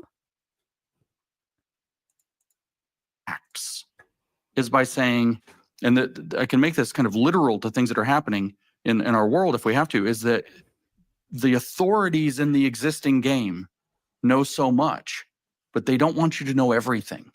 They don't want you to know more because you might surpass them. They're trying to keep you down. But if you come with me in my we'll cult, find out later. I'll tell you the real That's secrets. partly an appeal to paranoia too. Sure. And that's going to be more effective under conditions of extreme uncertainty. Sure. Okay, so let's concretize this a little bit. Sure. I'd like to talk about, we can talk about Douglas and Joe. Sure. I think let's amend. Oh, wow. It's almost like Jordan Peterson just admitted that the reason that he's doing this episode with James Lindsay is because of Douglas Murray's atrocious performance on Joe Rogan's podcast. We can talk about Douglas and Joe. That's because the only reason you're doing this episode is Douglas Murray fucked up so badly on this podcast or on Joe Rogan's podcast, and he pissed everyone off. All of James's Gnosticism is from mystic Jewish Kabbalah. I know that. I know that's exactly where it's from. On Rogan, Peterson asserted that the fall of man was Eve's fault because she was way too compassionate about the serpent. Yup, it's all women. All women. Yup. Our rule. We're not going to point any fingers at woke right people. Okay. But I'd like to talk about the current situation. Yeah, the situation and the ideas I think are important. Well, Douglas's point with regard to Joe was that it's troublesome for those with a conservative bent to throw away the idea of institutional legitimacy. Yeah. And that's a fair comment, standalone comment. Joe's rebuttal to that, insofar as he had a rebuttal, because I thought the conversation was actually pretty civil given how difficult it was that the institutions have been so cataclysmically faulty in the last 10 years that the only possible antidote to their falseness is really unrestrained investigation. And Joe's been a master of unrestrained investigation, obviously, because he's allowed his interest to take him wherever it goes, which allied with the certain. I just want people to notice how deferential they are to Joe Rogan.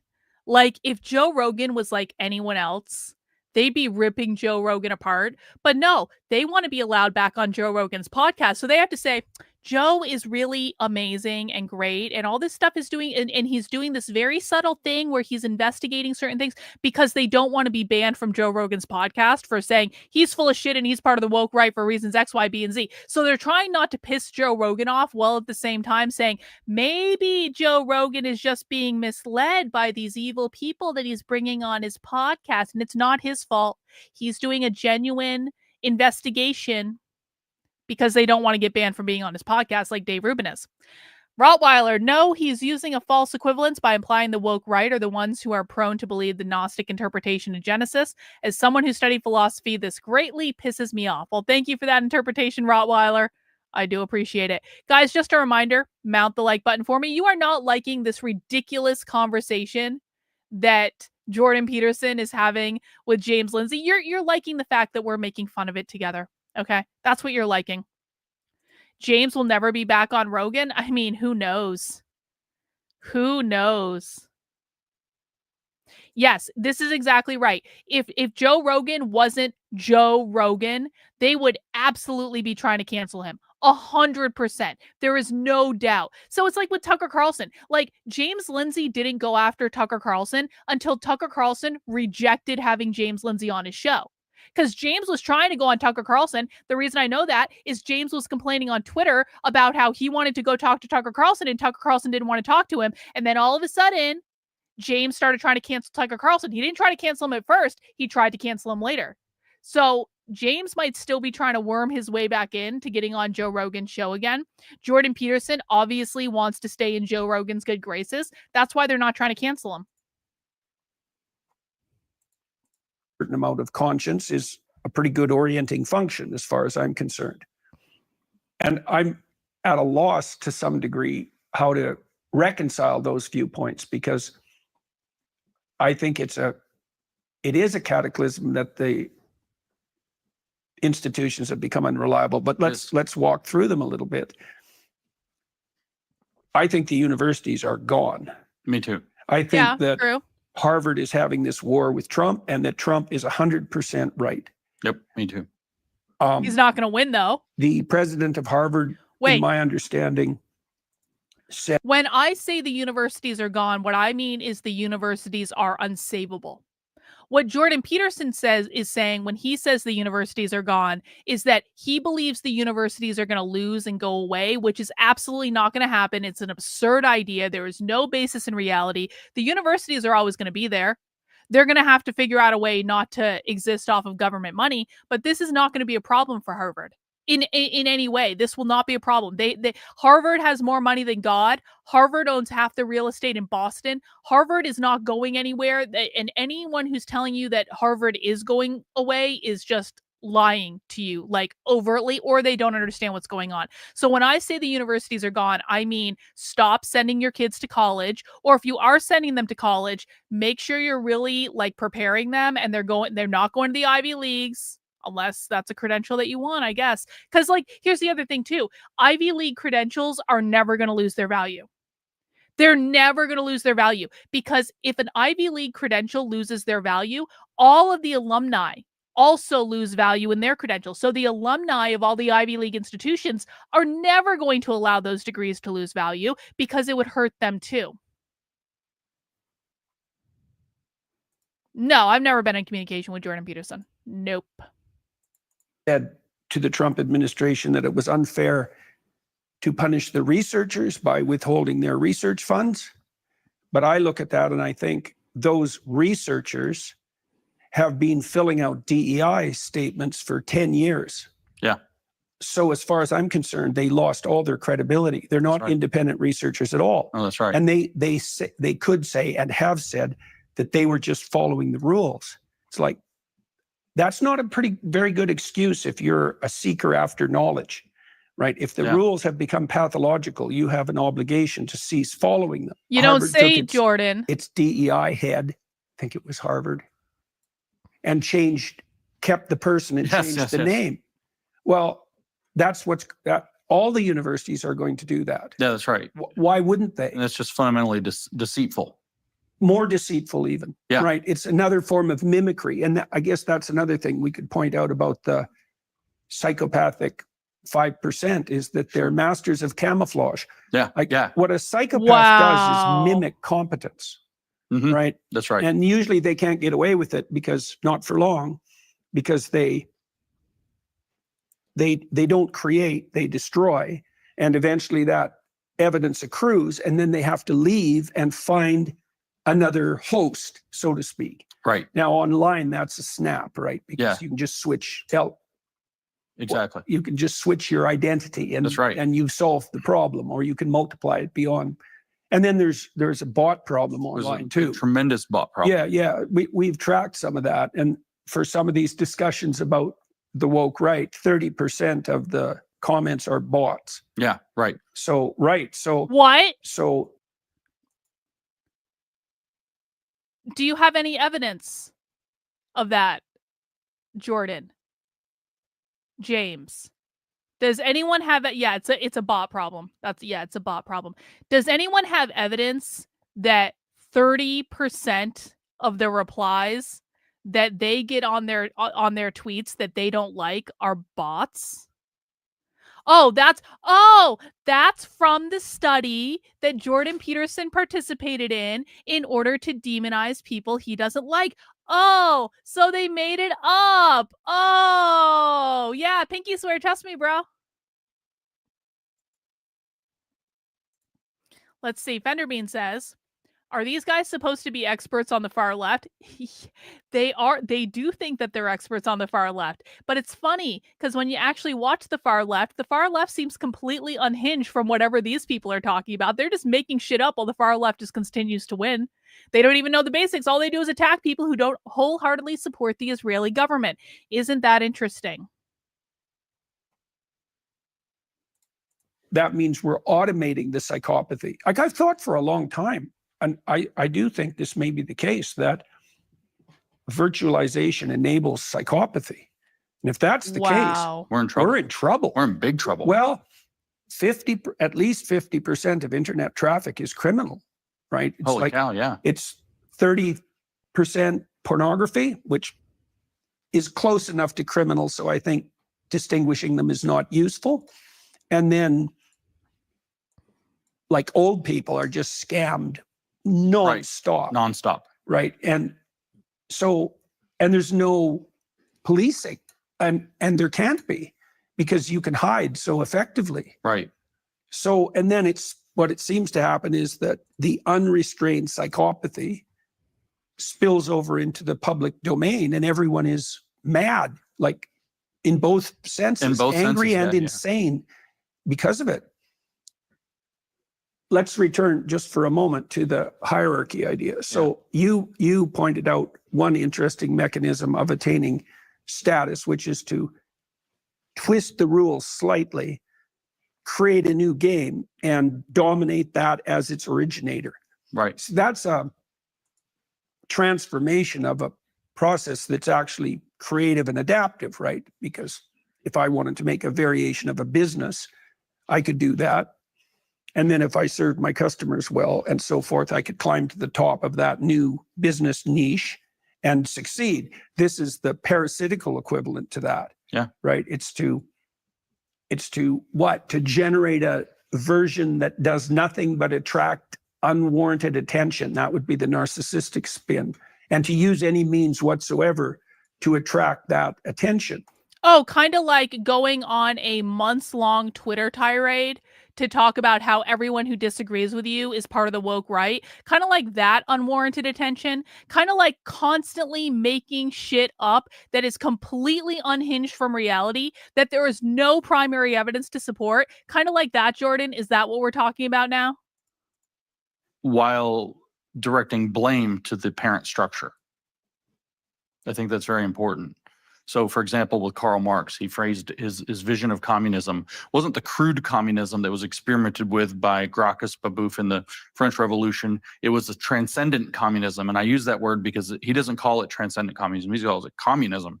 But what he says, his exact wording for it is it's communism as the positive transcendence of private property as human self-estrangement, and thus a complete return of man to his true nature as a human or social being. Right. That just means the elimination of private property, James. That's all that means.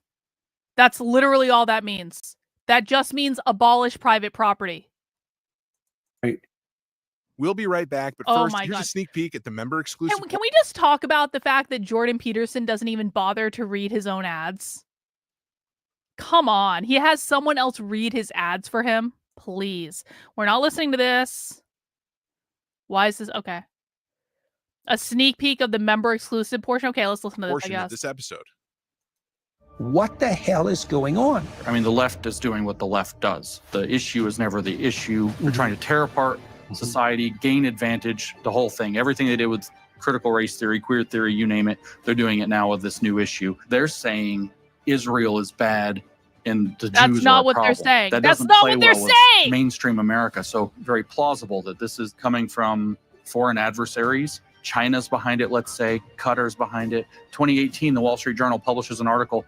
250 MAGA influencers are on the payroll of Qatar, trying to influence Trump's policy. Do you think they stop? Well, it's certainly in Iran's interest. The Iranians would sacrifice every single Palestinian in a second. They're just cannon fodder. I mean, it's obvious that Iran is funding Hamas. Propaganda works. Throwing the dust of moral confusion into the air blinds the eyes. Say you tweet something that they like, doesn't matter that it's you. They can blow it up. They can put tons of bots behind it. They can put lots of positive comments on it so that they can create an artificial environment. This is such an ugly vision of the future. What the fuck did we just watch?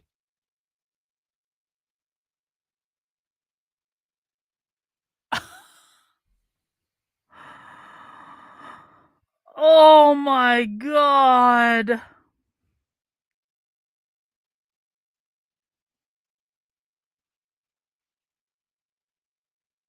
I don't even know what to say.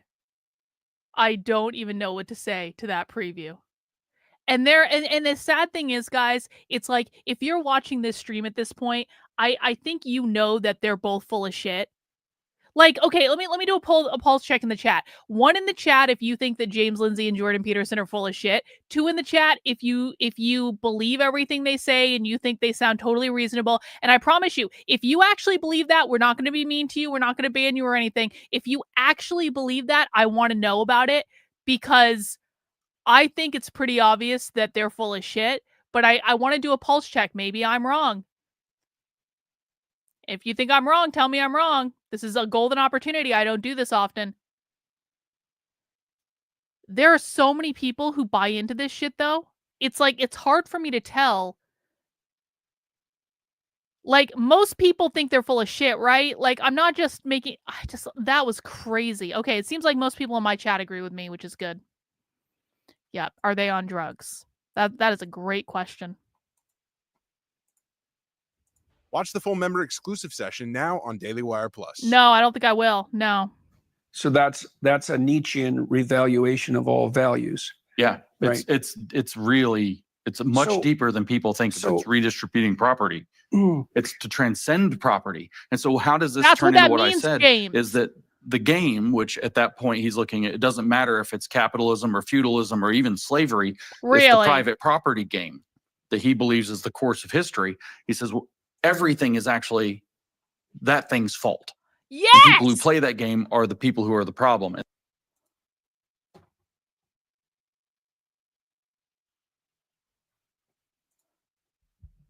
Oh, look. The thing that we had to harangue James to say for literally years.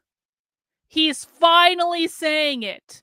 Guys, I think this is really all about private property. Do you remember when he was on Benjamin Boyce that time and he told people, he was like, yeah, I'm not going to talk about capitals because that's like an elementary way of saying this. Oh, now on Jordan, oh, it's all about private property.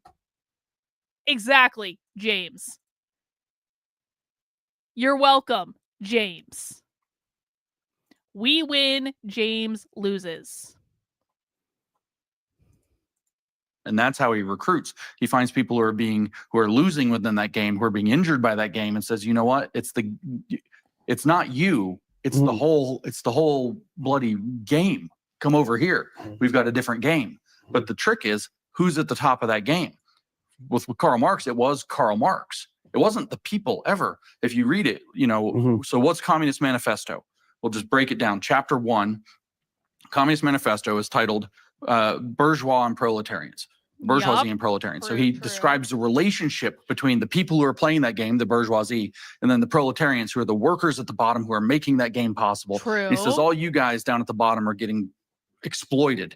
You're being alienated from who you really are. You're alienated from your product. Everything's terrible for you, and it's exploitation. So the winners of that game can cheat you. That's the relationship that he puts out. Chapter 2 is communists and proletarians, and he says so. It starts out brilliantly. He says, so what's the relationship between the communists and the proletarians, or the workers' movements? He says we don't disagree with any of the workers' movements. We actually are the highest expression of them. So we take their vision and put theory behind it and take it to a higher level of understanding, and we're going to bring all you guys with. And so naturally, what's going to happen? So let's say he agitates the proletarians to revolt. He's just said that the shepherds are going to be the Communist Party. And then who's going to run the Communist Party? Karl Marx. Yes. So it's a whole thing is a giant scam to blame the existing system, to agitate a large group of people who aren't winning within that system, to get them to elevate switch himself games to the with highest. him at the very peak. Okay, so to me, I know that we've talked a little bit about religious matters, but I'm going to delve into that for a second. Actually, before we go, put a bookmark. Yes. Because Hitler did the exact same thing. Oh! The exact same thing. Mussolini did the exact same thing. Hitler is much more clear. He says, we had this German race. And back in history, he writes this fictional mythological history of the Germans. Some of it, if you read or see it, is just kind of humorously, transparently false about how great they were in antiquity and all of this. So we've got these Germans and they've got all this, you know, he's got this whole occult, theosophical, Aryan stuff that he's brought in from Helena Blavatsky and read The Secret Doctrine and all this weird occultism he's attached to race. Yeah, and Hitler Mein was a Kampf, Gnosticist. second volume, I chapter 1, he know, talks about, well, the Nazis yeah. have a new world concept, Weltanschauung. And that world concept will be the racial world concept. And then he lays out how the state exists to preserve the race. That's the point, because when you have the race, you have the people who will generate high culture. And when you have the people who generate high culture, then you can advance society to its highest level of expression and man's highest level of expression. Very progressive ideology. But what he's saying is, we had this somewhere in this mythical, distant, foggy past, and we can recover it. How? By taking every step that we can to figure out the race and purify the race. And guess what? Everybody who's with me that wants Germany to be made great again after World War I and the ravages of the Treaty of Versailles as they saw it, and the challenges that came with the post or the interwar period as we see it now. All you Germans who are mad at Europe and mad at the French and you're having a bad time, guess what? There's a mythic Germany that you've lost and we can get it back. Hey, come on, let's go. And here's the ideology. It's our racial world concept. And here's how it's going to be organized, not with this, you know, vanguard Bolshevik model over there that the communists use, but we're going to use what I call the Führer principle. Not me. Hitler called the Führer principle. The leader principle. Of course, who's the Führer? Hitler. So he's on top. And it's this absolutely rigid top-down pyramid of authority, which is a completely different expression. That's what a Tower of Babel. Is he trying to say that Hitler was a communist? Okay. Now, he's going to completely forget the private property argument, by the way. Because the private property argument doesn't apply when we're talking about Hitler. You want to know why? Because Hitler didn't want to abolish private property. In fact, Hitler was facilitating home ownership. I'm not saying Hitler was a good person. Hitler was obviously the worst person that ever lived. 6 million Jews. No, sorry, 10 million Jews died in the Holocaust, not a person less. It was the worst event in the history of humanity. Hitler's burning in hell. I'm not saying Hitler was a good person, obviously. I'm just saying that Hitler didn't want to abolish private property. And James is making the argument that Hitler and Karl Marx were exactly the same after he just admitted, finally, after 2 fucking years of cajoling, that Karl Marx wanted to abolish all private property, which is their definition of capitalism. But with Hitler, we're not going to talk about that at all because he needs to prove they're the same. Okay. Because he didn't. He didn't. Is. That's exactly right. Yeah, with the wrong thing at the top. But it's the same program. The game that we've now, it's not the game that we're all playing. It's the game that we've been forced into by this rotten circumstance, has dispossessed us from who we should be. We're heritage Germans, for example, and we should have the benefits of our mastery of race. But the problem is, in his sight, it's very attractive to anyone who has nothing to offer but racial identity. That's right. That's right. And 2 things: racial identity and obedience. Maybe a modicum of cruelty as well. Yeah, well, that comes along for the ride. It comes along for the ride eventually. Yeah. Because a lot of the young Germans were actually inspired because they thought it was going to be good for the worker. They were inspired by the socialism part of National Socialism, and that it was going to be good for Germany. And they loved their country and they wanted to see it great. And so they were swept up, the Hitler Youth were swept up to get into this. But it's the same program. There's a game. We used to be the masters of the game, but now we've been dispossessed from the game. James They threw us from top to bottom. Of the game. That was an intolerable experience. By the way, this is all the story of Lucifer. Yes. Cast to the bottom. And so what we're going to do now is we're going to grab our rightful inheritance and we're going to build the structure that returns us to it. P.S. The organizational structure is the Führer principle, so I'm at the top. Okay, so I want to talk about this Lucifer idea. So Lucifer is the morning star, and he's the angel of the untrammeled intellect. That's how he's portrayed in Milton, right? And he's Oh, wait for this. allied in some I saw strange way this. with the serpent in the Garden of Eden. If I might Yes. just interject, if he's the morning star, what do you do in the morning after the morning star rises? You wake up. Right. Woke. Right. I saw that clip earlier, and when I saw that clip, I was like, we have to watch this today. So the argument is Hitler was also, not Hitler, Lucifer was also known as the morning star.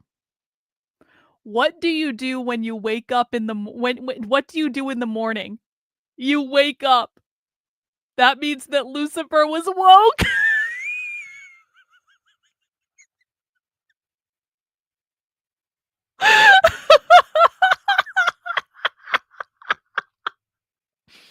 Guys. These are the two greatest intellectual minds of our time. Can we see that again? Can we see that portion again, please? So Jordan Peterson is going on and on and on and on and on and on and on and on and on about Lucifer. That's how he's portrayed in Milton, right? And he's allied in some strange way with the serpent in the Garden of Eden. If I might Yes. just interject, if he's the morning star, what do you do in the morning after the morning star rises? You wake up. Right. Woke. Right. The spirit of enlightenment. Right. Okay, so But you know what's funny? Jordan Peterson didn't even get the point that James Lindsay was making. James Lindsay was saying woke is Luciferian. Jordan Peterson took that as, oh, you're waking up and achieving enlightenment. Wow. Hey, Megan, I'm glad you're here. I might need to reschedule our interview. I know I'm doing this live on the internet right now. I might, because I have Spy Stream on, I think our interview is on the 8th. I might need to reschedule our interview. I'm going to be in touch with you. I just want to let you know because you were here. Okay. I appreciate you. Let's just watch that one more time because that was just fucking great. That was the best. okay, so I want to talk about this Lucifer idea. So Lucifer is the morning star, and he's the angel of the untrammeled intellect. That's how he's portrayed in Milton, right? And he's allied in some strange way with the serpent in the Garden of Eden. If I might Yes. just interject, if he's the morning star, what do you do in the morning after the morning star rises? You wake up. Right. Woke. Right. I'm starting to become convinced that James is now just trying to see how much stupid shit he can convince people of. Because, like, there's no other explanation for that. It's like, James is like, I wonder if I can convince them that Lucifer is called the morning star because when you wake up in the morning, you're woke. And Lucifer begins with the same letters as Lucy. Therefore, Lucio Ball was the head of Satanism. Exactly. That's what we're talking about here. Right. The spirit of enlightenment. Right. Okay, so Or dark enlightenment, as it were. Yeah, right, James corrected absolutely. dark That's the enlightenment. question. What's the Hitler difference between enlightenment. genuine? What's the difference Lucifer between what's enlightenment. genuine and what's false? Let's say. Yes. So in the story of Genesis, God tells Adam and Eve that they can pretty much have free reign, except for one thing. They can't, as far as I can tell, what it means is they can't take the right to define the moral order to themselves. By the way, this might be a good time to remind people of this. I never actually advertised this because I kind of made these as a joke. Hang on, I'm going to show you something.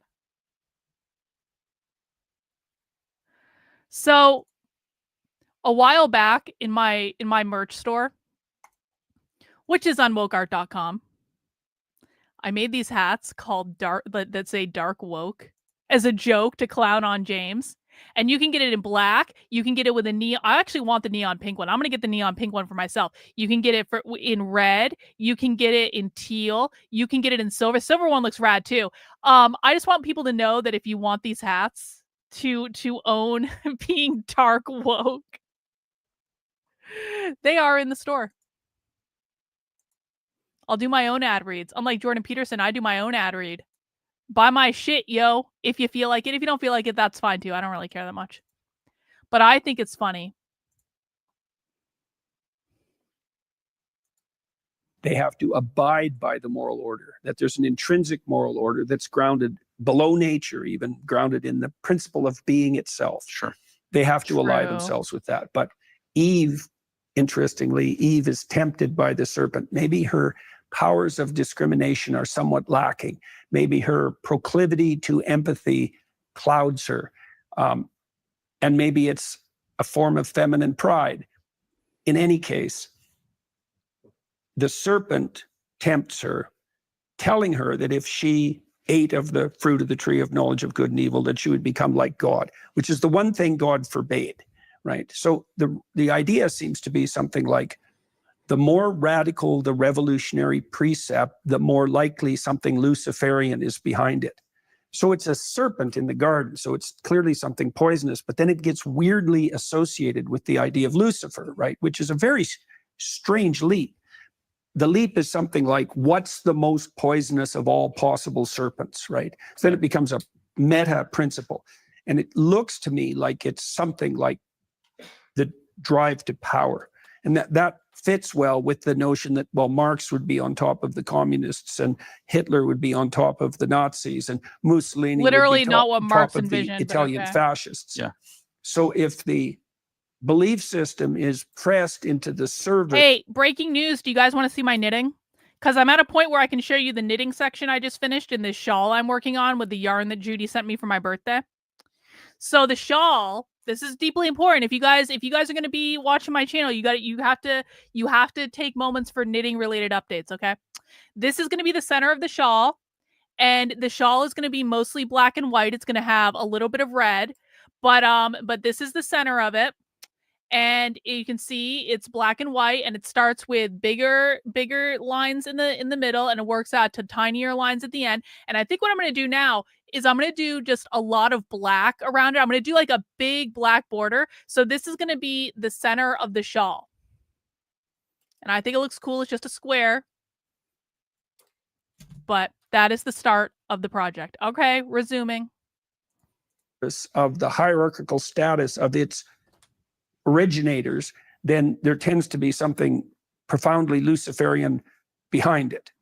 Yes? Yes. So now we're talking at a very abstract, deep, whether metaphysical is, I think metaphysical is the right word, level for what represents woke. This isn't going to be like recognizable to your average Joe on the street who's dealing with, a pride parade and saying, well, that's woke. I understand woke. But yeah, and they are called pride parades. They are called pride parades. And the cardinal sin of Lucifer is pride. Right. It does the fit together. Desire to replace God, to replace the fundamental moral order. So I figured something else out too recently. So imagine that you could found a society on power, because you can, at least for a short period of time. And imagine that you could organize a group of people hedonistically as well. So that would be the real dark side of populism, right? We'll just have the government give people, it's like Pleasure Island in the Pinocchio video, right? Bread and circuses. You can get away with that for a while. Power, hedonism. You can abandon everything and sink into a pit of nihilism. That's not very effective psychologically or socially. But then that begs the question that the postmodernists wrecked their ship on, I would say. Is there a unifying principle, a high order unifying principle? That's the meta-narrative idea, right? Because the cardinal proclamation of postmodernism is that there's no pinnacle meta-narrative. There's no upper union. But I think that's wrong. I think that the principle of voluntary self-sacrifice is foundational. And I think that's the narrative that runs through the biblical corpus. Right? You've given very, very eloquent speeches on that. Well, and so then we would have a dynamic where because we're trying to figure out how to identify the Luciferian players, let's say. Exactly. That seems reasonable, right? So they're in love with the creations of their own intellect, but that intellect is not serving the principle of voluntary self-sacrifice. It's serving the principle of power. Right. You remember in the gospel account, when Christ is in the desert, the third temptation that Satan lays before him is the temptation of power. That's right. Right. Everything that you see before you. Yes. Yeah, Matthew 4. If you follow me. That's right. Right. So that seemed okay. So you don't have any problem with the underlying dynamic of that. No, not at all. No, not at all. And I see, a fruitful discussion because, this is of course very high order thinking and expressing, but the experience for people on the ground is exactly what we were mentioning earlier. It's those traits of the dark tetrad, like Machiavellianism and all of this. So they're going to experience, what does that look like in everyday experience? The swarms on social media, the cancel culture, the struggle session, this kind of stuff, the lying and the manipulation, the cries of victimization, the gaslighting, and is the, it's called sometimes DARVO, deny, attack, reverse the roles of victim and offender. God. When you catch a psychopath out, they do it's an acronym DARVO. They deny that there's a number of people. Wow, James, kind of like exactly what you did to me when we were like, James, do you want to tell people the real definition of queer? And you were like, you're a narcissist and you want to fuck me, bro. Kind of like exactly what you did to me, James. Okay, got it.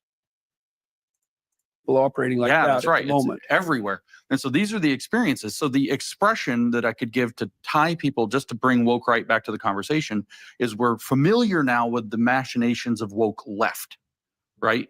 And what I would say is, well, what's woke right? Yo, me too. Same energy, different direction. So boring. All of those same exact, whether it's Luciferian at the high level, whether it's struggle sessions, Machiavellianism, well, we've got a sadism at the low hierarchy level. there. It's Luciferian at the core. Then we've got the cluster B dark tetrad traits. Then there's the mechanisms you described, right? So that's a differentiated. Then that gives us a way of identifying. So if we use the kind of pop word of the day of vibes or energy, it's same energy, different direction. This is exactly like what I was already saying with Marx versus fascism, or communism versus fascism, and we could go as weirdly deep as you want. There's a few ways to get to it. Like you say, well, obviously communism's in kind of the arch progressive ideology, but I would disagree. It's probably fascism, but differently. Communism was actually obsessed. If you read Marx, he's obsessed. What was this? Well, the quote: positive transcendence of private property is human self-estrangement, and therefore a complete return of man. Mm-hmm. So then why didn't Hitler try to abolish private property, James? According to James Lindsay, we weren't supposed to go through some sort of Nazi. Yeah. Didn't James? This is a great question. Didn't James give a speech to PragerU, in which back in January, in which he said we were 3 months away from the Nazi Revolution in America? He did do that, didn't he? Well, it's now been 3 months, James. Where's the Nazi Revolution? I thought I was promised a Nazi Revolution by you, bro. Where did that go? We watched the speech on this channel. Don't think there's been a Nazi Revolution. Thanks, Naruto, for that reminder. To what? His real true self. It's obsessed with state of nature. It's obsessed with, we've been alienated all the way back to the beginning. For him, private property marks the fall. So the serpent came along and didn't offer an apple, but offered the fundamental right to exclude private property. But you have the same general concept. So they're obsessed with looking all the way back to the state of nature. Well, and that is also an unbelievably effective move on the psychopathic side, because the basic criminal attitude is, and I've dealt with criminal types quite a lot, it's pretty straightforward. It's perfectly fine for me to take what you have because you took it. Yeah, that's right. Right. And that's so exactly Marx has just nailed that perfectly. That's exactly what it is. Property is theft. As soon as property is theft, the criminal is the moral agent. And that happened in the Soviet Union, right? Because in the prisons, the criminals were treated as moral agents, whereas the political prisoners were treated as, what would you say? The kinds of heretics who deserved nothing but the longest possible sentence of death. Right. Because the criminals were victims. If property is theft, criminals are victims. That's a hell of a satisfying outcome for the criminals. That's right. And so what you have in that same paragraph, so you have Marx saying that what we're going to do is get back to our state of nature. but we're not going to go back. It's not going back. He's just discussed Babeuf and the failure of the French Revolution commune model. That it was all low end. It was, grubby. It was dirty. They had no high culture. They had not, same as Hitler's interest, no high culture. Wow. He says, this is wrong. We're going to have a transcendence. So we're not going to go back to state of nature. We're going to transcend. And all he's doing is rehashing Rousseau, which had passed through Hegel and Schiller. And what Rousseau had said is we need to be, because he wanted to live a free libertine lifestyle, not liberal, but libertine, but he liked being a citizen, didn't he? And so he wanted to, savages made to live in cities. That's, in the French, however, but that's what he literally called them. Savages made to live in cities. That's... I worked at Harvard a long ass time ago. I also did consulting with Harvard. Why do you ask? A long ass time ago. I didn't work with Harvard for any like long period of time. I worked at Dartmouth for a while. I worked at Dartmouth in the 2000s-ish. It's the completion of man. The omega of man. Alpha of man is the primitive communist. The omega of man is when you reach the point where you have the same sharing attitude and liberated lifestyle as the beginning, but now you have all the high culture and benefits of all the production in between. So it's a perfectly paradoxical and impossible thing, but Marx calls it the riddle of history solved that knows itself to be its own solution. What does the future hold for what business? the Ask fuck? 9 experts. You'll get 10 different answers. No. We're not Till getting then. an Oracle commercial. No. .com. No. Chris, I've been trying to puzzle out. I wrote this article with Jonathan Pajot on the Scarlet Beast of the Apocalypse. And it was really illuminating to me. There's lots of the book of Revelation I just don't understand, me and many other people, but I understand some of it. So the Scarlet Beast is the degenerate state. So imagine that when a uniting principle disappears, so that would be the Nietzschean death of God, you get the postmodern condition, which is that there's no uniting narrative. And so the state grows a lot of different heads. It's kind of a hydra now. It's collapsing into chaos, symbolically speaking. It has a lot of different heads because nothing's uniting it. And that's why it's blood red, because that's a very dangerous condition. It's a fragmented... John, you must have missed this because you were finishing college. James announced his conversion to being open to considering Christianity on Easter. So, I feel like that was James's official announcement that he's going to eventually, maybe he will be converted by Christmas fully. He'll be fully baptized. So yeah, he said he was considering becoming a Christian on fucking Easter. Seriously. In condition. Okay, so that's the Scarlet Beast of the degenerate state. This is a symbol of the end of times. And I don't mean the end of time per se. This is a symbol of how things end, right? Always. Sure. The state, that's right. Right. I follow you. So, okay, fine. So the state deteriorates still. It's a multi-headed hydra. Okay, but then it has something on its back. And that's the whore of Babylon. The mother of all prostitutes. So the idea there is that when the patriarchal state or psyche loses its central function, female sexuality commoditizes, right? And we can see that's like just happening everywhere right now. OnlyFans is the greatest example of that. That woman in Great Britain who's sleeping with like 100 men a night, or I think she managed 1,000 in a week, something like that. I won't say her name, but she's become very well known for the absolute outrageousness of her behavior. Her mother is her business manager. It's so awful that you just can't believe it. Okay, so you have this mother of all prostitutes. So that's the central spirit of commoditized female sexuality. That's going to happen when the state deteriorates. Of course, female sexuality is going to commoditize when the state loses its protective and integrative function. And so she offers this libertine pleasure, right? So you could think of power. That's a way that that's what power offers to those who are willing to use power. It's like, why do you want control over someone? Well, to have your way with them, obviously. And there's going to be a sexual component to that.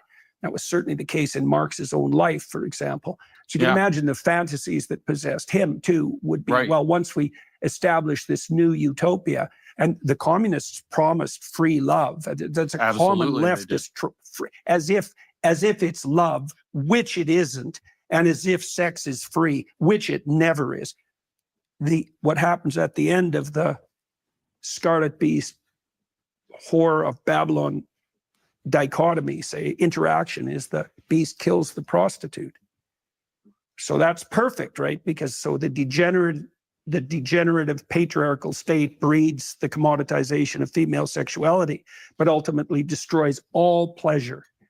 And I also think that's happening now. I mean, you have radically high rates of virginity, for example, among Japanese and South Koreans, and in the West more broadly, an apparent breakdown of the relationship between men and women, not least politically, right? With the men starting to fly off into the conservative sphere of influence and the women becoming increasingly liberal.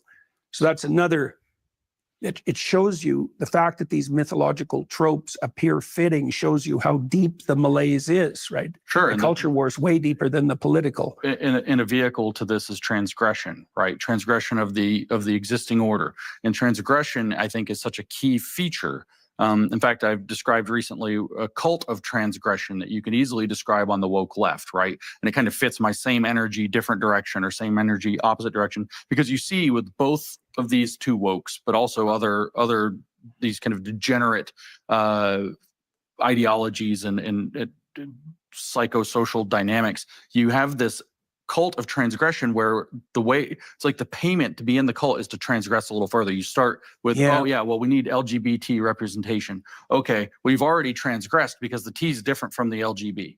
It's completely different. It refers to trying to work out a Tell me James doesn't understand queer theory without telling me James doesn't understand queer theory. Tell me Jordan Peterson doesn't understand queer theory without telling me Jordan Peterson doesn't understand queer theory. Every single person who watches my content knows exactly what's going on right now. Every single person. The competition of transgression. Well, there's nothing in lesbian, gay, or bisexual that is a disintegrated psychology. There's something fundamental in the transition that's a disintegrated psychology. If you have gender dysphoria, if we admit that that's even real, you have a disintegrated psychology. Your phenomenology of self and your ontology of self are out of whack. And in fact, what they do then is once it gets out of whack, they invert it. And they put this phenomenology first and say the ontology has to follow. So if we do enough surgery, somehow we've changed ourselves. This is completely disordered thinking. So it's already a transgression, but let's not get lost. Well, and the foundational principle there is sexual identity, right? This is a very strange thing about these fragmented identity claims, is that an identity should unite, and it should serve a psychological and a social purpose simultaneously. An identity that's predicated on hedonistic orientation isn't an identity at all. And this is where the transgression is. What does the whore present? The whore, she presents sex out of its context. It's free, as you said, sex is never free. She presents free sex, right? So what she presents, the ultimate delusion, the ability to transgress. And so you go from LGBT itself as a word, but we need representation. Okay, fine. So we need to put gay characters on TV. Maybe that's a problem. Maybe it's not a problem. Who knows? Well, Yes, we did get to the Lindsay Morningstar quote, and it was everything that I hoped it would be. We watched it several times. Offensive, and by the way, I just want to know to people know, Offensive Saint is a groiper, and he's always very nice to me. Why is he nice to me? Because I don't give the groiper shit unless they deserve it for something, which sometimes you guys do, but not right now. Yeah, what do people do in the morning? They wake up. You are biting the forbidden. You are eating the fruit of forbidden knowledge if you get up in the morning. Take a step. What does it got to be after this? We know. Well, we need gay characters in children's programming. It's a further transgression. Then we need them in schools. Now we need a drag queen to come read to the kids. Well, the drag performance needs to get more radical. And you can see it in the pride parades too. It's the inclusion of more and more transgressive stuff. This is a cult of transgression, and it's how Okay, so those now we can link the transgression back to your original idea that you have a hierarchy of social status, let's call it conservative. And so now the parasitic predators swarm in and they splinter it. They splinter with transgression. Sure. Right. So that's an important thing to note, right? But there's a deeper thing here, which is it's also what Mao did with his red identity, black identities, which were split themselves, is that the target is actually normal integrated society, and the excuse for the targeting is the opposite side pathology. Right. And so with Marcuse, to go back to the left, he writes this essay in 1965, Repressive Tolerance. He says, okay, there's 3 kinds of tolerance. Just so you guys know, what James Lindsay has been doing with this woke right bullshit for months is Marcuse's tactic of repressive tolerance. What James is about to do is literally project everything that he's been doing with this woke right bullshit from the very beginning. And he's going to explain exactly what he's doing because he is following Marcuse's playbook. And I didn't come up with that. Social media comments section came up with that in one of my group chats. And he was right. And I wrote an article about it explaining all of this. James's entire woke right bullshit is repressive tolerance. He says there's democratic tolerance. That's what a normal, healthy society has, and it only can tolerate so much or it'll fall apart. And then there's the repressive right wing, maybe it's fascist, whatever. He actually uses the word fascist repeatedly. And then what he says is actually those 2 things are the same thing because of different stupid excuses, nuclear weapons or whatever else. So actually we live in the repressive state now. Yeah, right. All game rules are repressive. And his argument is actually that all capitalist society will degenerate into fascism unless it's resisted. And he says the answer to this is liberating tolerance. And what is liberating tolerance? And his own definition, which is, thanks, Sam. Close to from memory, a quote. It is, we will extend liberating tolerance, he says, would mean we extend tolerance to movements from the left and we withdraw tolerance from movements from the right, which is everything to his right. Okay, so speaking, it's amazing how that's played out in psychopathology. That's splitting, by the way. And sociologically, I mean, one of the things I've noticed about my home country, it's really stark in Canada. Just so you know, if you're not on Twitter, like Offensive Saint apparently is trying to be good and not being on Twitter, and that's probably a good idea. I did actually also publish the article on my Substack, so you can just look up repressive tolerance on my Substack and it'll come right up. If conservatives protest, they're flattened. Yeah. Left protest, there's no holds barred. No matter how pathological it becomes, the left-wing protesters are always the heroic victims. The trucker convoy was a great example of that, right? Because, it was a disruptive demonstration, although remarkably peaceful. And the legal repercussions are still unrolling. And I think maybe tell me what you think about this. I think it's because it might be partly the spread of the ideas of Marcuse through the culture. Yeah, absolutely. But I also think that people are genuinely people. There's something to genuinely fear when actual conservatives protest because they don't do it until they're pushed to the wall. That may be, but I think is it also an indication that something very fundamental has gone sideways? Because conservatives aren't the protesting type. True, they don't do shit. I wanted to share something special with you as we transition from Lent into the Easter season.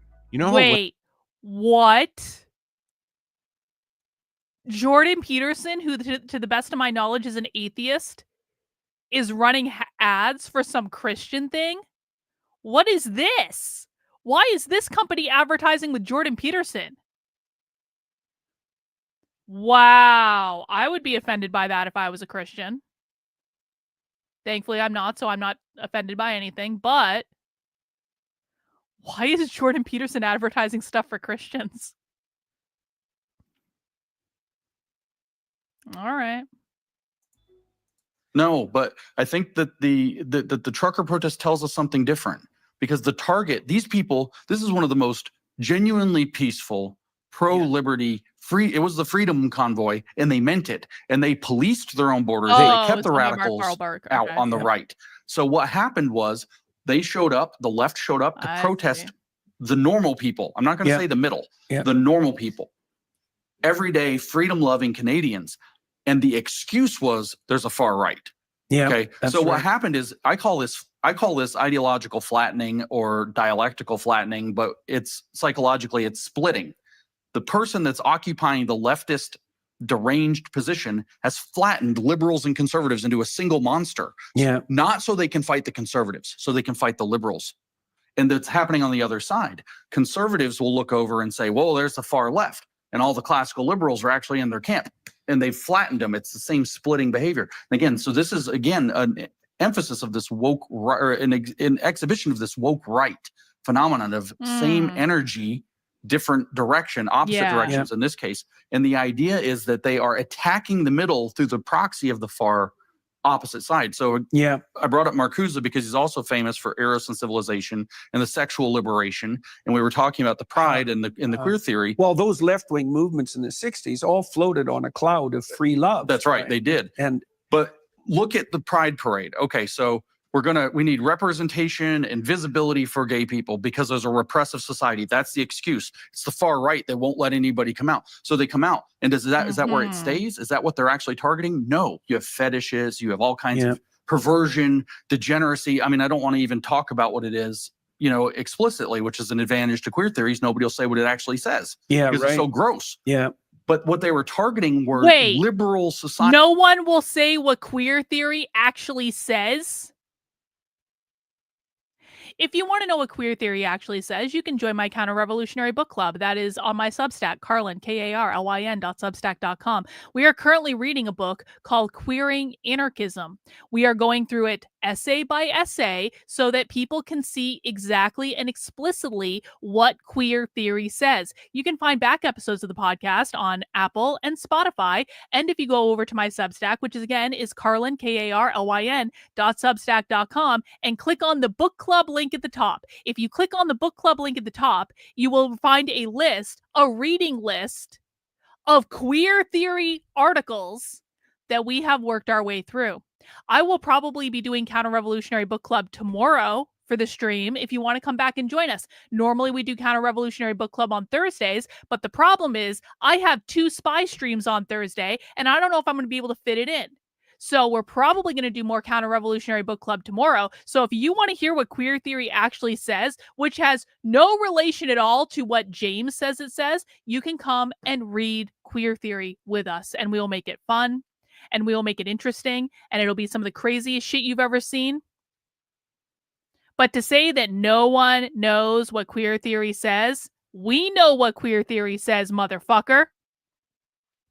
Yes, James is completely off base in his definition of queer. Queer is an attack on capitalism by attacking the gender binary and the nuclear family. That is it. That is what queer is. It is attacking the gender binary. The goal is to abolish all gender. That's what non-binary is. Non-binary means no binary.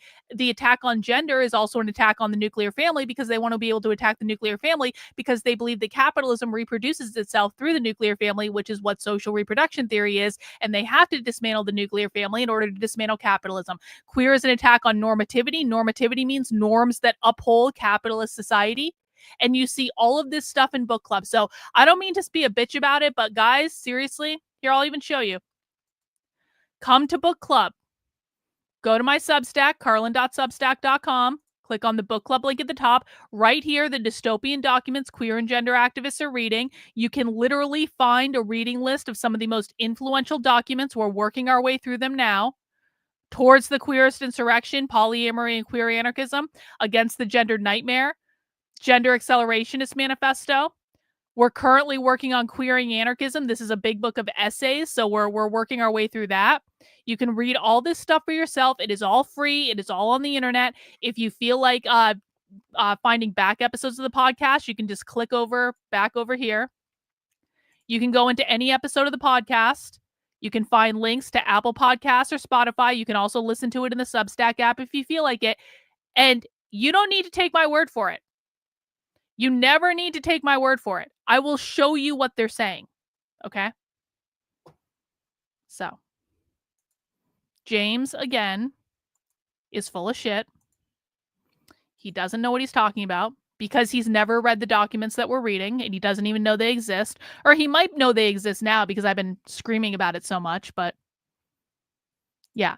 Whenever I try to explain this shit online, I get insulted. That's exactly right. Because conservatives and the right have been so lied to about what this is. All they believe is this crazy propaganda spewed by James and his friends. And listen, the reality is so much worse than what you guys think it is. It's so much worse. But no one wants to hear it. No one wants to look. Just because you don't know what it means doesn't mean we don't know what it means, James. Anyway, back to the show.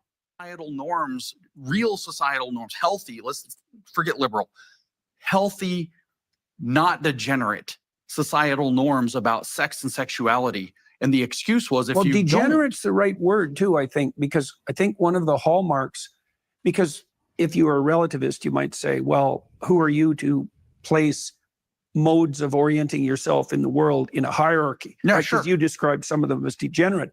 The reason that they're degenerate is because when they're employed, they degenerate. Yeah, sure, of course. So they're games that violate their own principles as they play themselves out. But there's nothing about a guy in fetish gear at a parade in front of children, for example, that's challenging the norms of a repressive sexual society that thinks that, it should be procreative, heterosexual sex only. Pop quiz for my chat. Pop quiz for my chat. Why do queer Marxists show up in fetish gear? What is that about? Is it about sexualizing kids? Is that the goal? Or is it about something else? And now, as people are answering, I'm gonna say this. I'm not saying that the sexualization of kids doesn't happen. It does happen. What I am saying is the sexualization of kids is a completely separate problem from queer theory. So you should always protect kids. You want to keep them away from this stuff as much as possible. By the way, if you really want to keep your kids away from queer theory, don't send them to public schools. Homeschool. But to say that queer theory is all about the sexualization of kids is just a lie. It's a flat out lie. That's not what they're doing. It is a problem, but it is a separate problem. Why do people show up in fetish gear at queer events? That is the question. They show up in fetish gears because they are reenacting the hierarchies created by capitalism through consensual power games. That's what it is. In fact, I'll even prove it. I'm going to prove it. Hang on.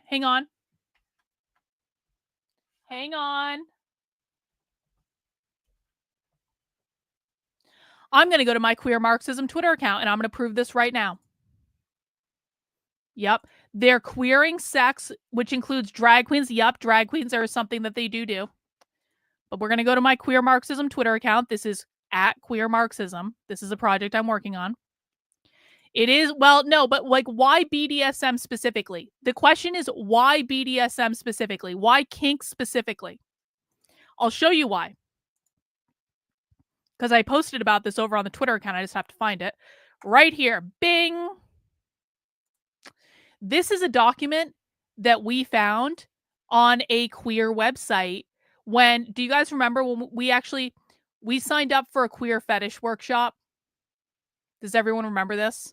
We signed up for a whole workshop about how to use rope to demonstrate that you're queer and how to tie people up to demonstrate that you're queer. And on the website, they had this document.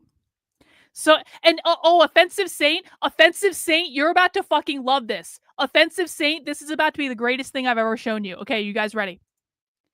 So you say your kink is not political, but you practice shibari, which is the rope thing, a practice that derives from another Japanese word I'm not going to say, a technique by the police to capture and interrogate tortured people.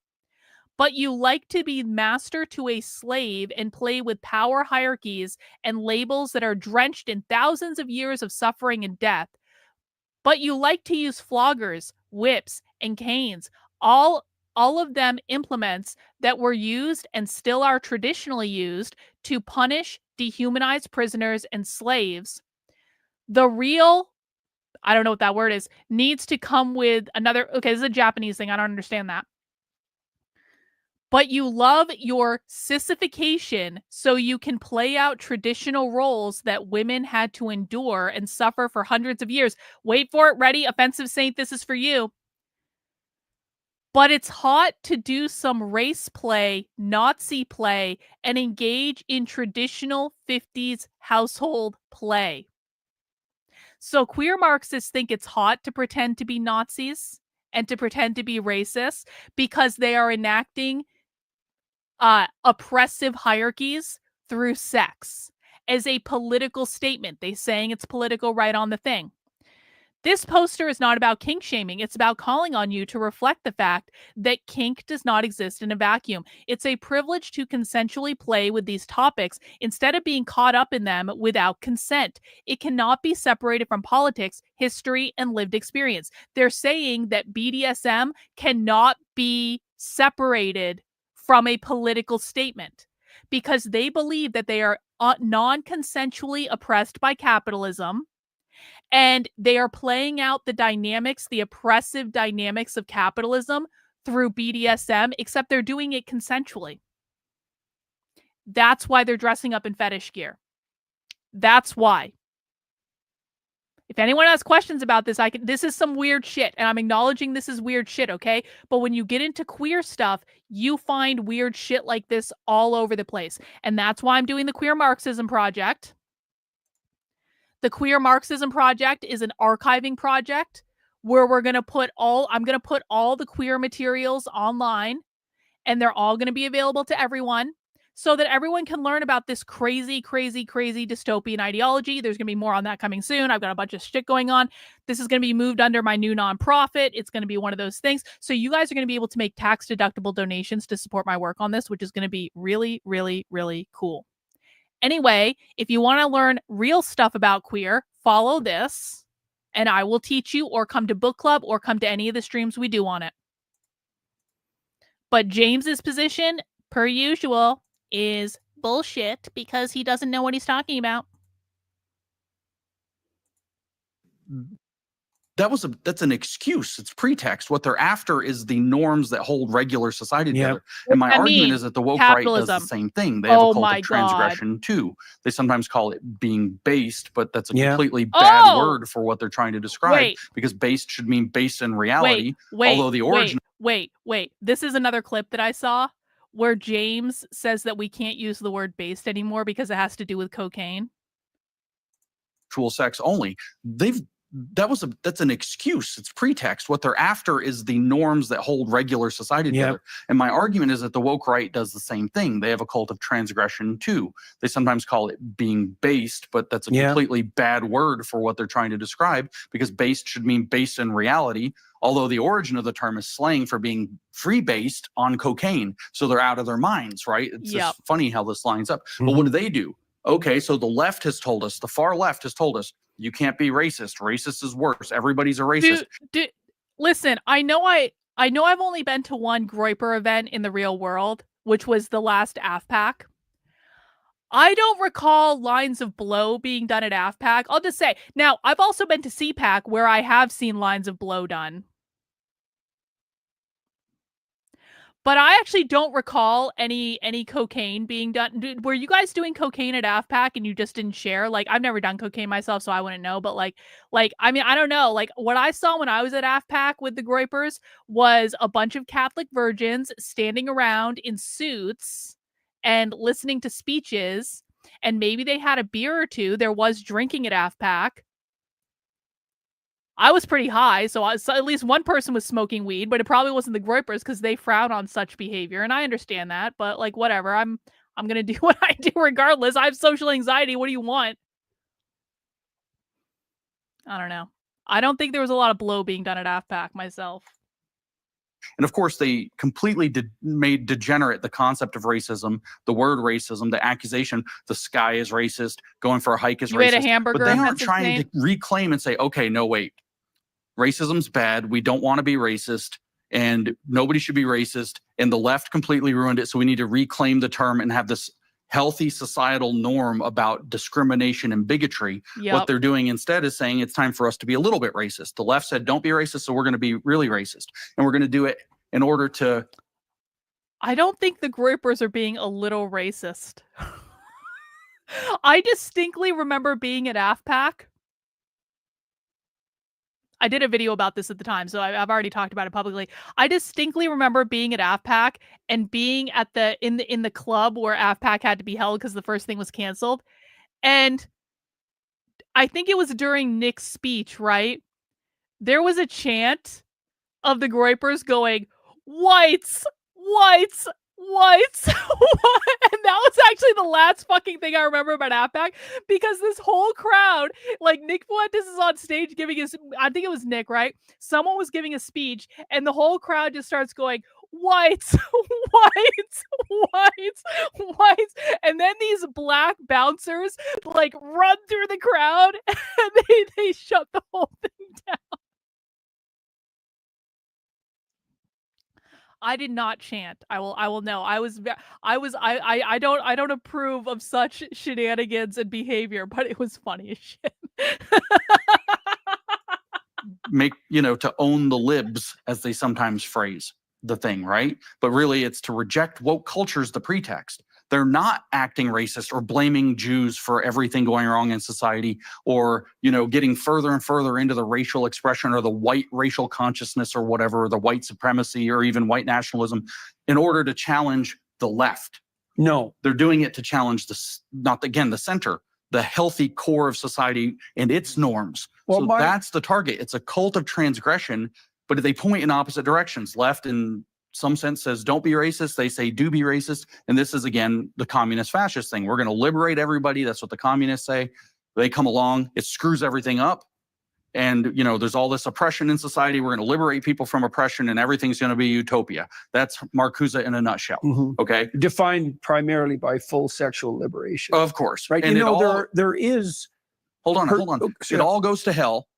And so then the right wakes up, woke, and says, actually, I think the oppression's what was holding us together. So we should do more of it. And they create a hierarchy in society that's very rigid, again, with that Führer principle from the fascists. Because Mussolini had his lighter version of it. Hitler concretized it for Nazi Germany in 1933, following Carl Schmitt's book, The Legal Basis for the Total State. They created the legal structure for this thing. But the idea was that there is a hierarchy that kept society on the rails, and we're going to go back to that hierarchy in extreme pastiche form. And there's a reward structure socially for the people in the club to push the envelope and attack those normal everyday societal norms in the center. So again, same energy, opposite direction. But the point is the transgression, which they call queering on the left. We don't have a word for it on the right. Oh my God. They call it being based, but that's not the same as transgressed. Guys, if you're based, apparently that is the same as being queer. Which is funny because Michael O'Fallon actually tweeted that the other day. He said that that conservatives were really trans, or that the woke right was really trans or something. But it's still transgression. Wow. And so same pathology for different reasons, same idea, like Marx said, you go all the way back to the state of nature, you're going to combine it with the end, so you're going to become the alpha man who's also the omega man, in other words, the alpha and the omega of humanity. So you become God man, yeah. Homo Deus, as Harari named it in his book Homo Deus. And then on the right, they don't go that far back. They don't go back to the state of nature. They're not interested in the state of nature. They're interested in the mythic past from which they've been dispossessed that never existed, a romantic vision of who they were at some golden era in the past that they've been ejected from. But they're still now the alienated outsider. They're still the alien force came in, dispossessed them from who they are, and now they're going to claim it back. And the way they're going to do it is by organizing a fascist structure as an answer to the degeneracy, a very rigid structure. Oh, that's true enough. A too rigid structure in answer to the not rigid enough structure of communism. And then what they do is the exact same transgression against the center to build their own power out in their local little cult against the big game of society. They're attacking the game of society to build their numbers with the hope of being able to replace it in both cases. So this is why I call these people woke. It's not just that they've gone on cancel rampages and struggle sessions. It's not that they've put me through a relentless struggle session since September without stopping, or, doxed my family and everything else in their wrath. They said, James calls them all woke right, and they decide to prove me wrong by canceling me and struggling me and doxing my family and acting exactly like we all went through in 2015 when you stood up about the... By the way, I just want to point out that I have talked to James Lindsay's stepdaughter on multiple occasions. When James Lindsay's stepdaughter went on Twitter and outed James for being in an open marriage with her mother, because James forced his wife to be in an open marriage she didn't want to be in, so that James could run around and fuck all his groupies at Moms for Liberty events. This is true. I didn't make this up. James's stepdaughter went on Twitter and said this. When James's stepdaughter went on Twitter and said that, she started getting attacked and doxxed and all this stuff from all these crazy people that hate James. I reached out to her when I saw her getting attacked, and I said, hey, are you okay? This internet stuff isn't real. You can just log off. Don't worry about it. Like, this is all going to blow over. Hang in there. This sucks. I was trying to be a good person. What I found out was James didn't even bother to contact her. James was so pissed off that she leaked his secret online that he didn't even bother to contact her. So James is trying to make it out like, they went after my family. I'm this big family man. I care about my family. James doesn't give a shit about his stepdaughters. James didn't do, and in fact, when I reached out to her to be like, hey, are you okay? And I will show the fucking messages. I wasn't trying to get for dirt or anything. I was actually like, oh shit, this girl stepped in something. She probably doesn't know what she did, because sometimes you just don't. And maybe it would be nice to hear from someone that knows what's going on. James didn't even bother to try to help her. James just let her get attacked over and over and over again. She got doxxed all over the internet. All this stuff got shared that she didn't want it to share, and James didn't do shit. And at the same time, James was running around saying I was grooming his 28-year-old stepdaughter because I reached out to her to say, are you okay? And this is all going to blow over, and just don't worry about it and just log off and don't trust anyone who contacts you. I even told her, don't trust me either, because I'm a person on the internet. I'm going to do what I'm going to do. But like, James didn't do shit. And by the way, the stepdaughter recently reached out to James, because I know this because we still keep in touch. The stepdaughter recently reached out to James to try to be like, can we mend our relationship, because I really want you in my life again, because she does love him and she does care about him, and she remembers a time when he was a better stepfather to her than he's being right now. And James told her, stop fucking talking to Karlyn, and then he never talked to her again. So there is no universe in which James is just this righteous family man that's just trying to protect his family. James doesn't give a fuck about his family. James only cares about himself. Rottweiler, even if we concede Lindsay is right, who created the so-called woke right? Who has alienated these people the most? The conservative establishment. That's exactly right. Who created Nick Fuentes? Ben Shapiro created Nick Fuentes. The conservative establishment created Nick Fuentes. Nick Fuentes is what he is today, and I love what he is today. I think Nick is great. But Nick is what he is today because of Ben Shapiro and Conservative Inc. attacking him since he was 18 years old. That's why Nick Fuentes is doing what he's doing today. Pronouns. And that's the thing, Jordan. Back then, you stood up and you paid. That was ugly. And you were right. You saw that when they said you will use these literally transgressive pronouns or else, you said no. And it's like the world lost its mind on you. And it's, looking back, it's almost quaint, but it wasn't quaint to go through. But the thing is you were right. And then Peter and Helen and I did the grievance studies papers, and we were right. So we were right. And I see the same structures, the same patterns, the same behavior. Just wait till everyone figures out I'm right, James. Because a lot of people already are. Just wait until everyone finally figures out that I'm right and that you were full of shit all along. You may have been right during the grievance studies, and I think he was right during the grievance studies.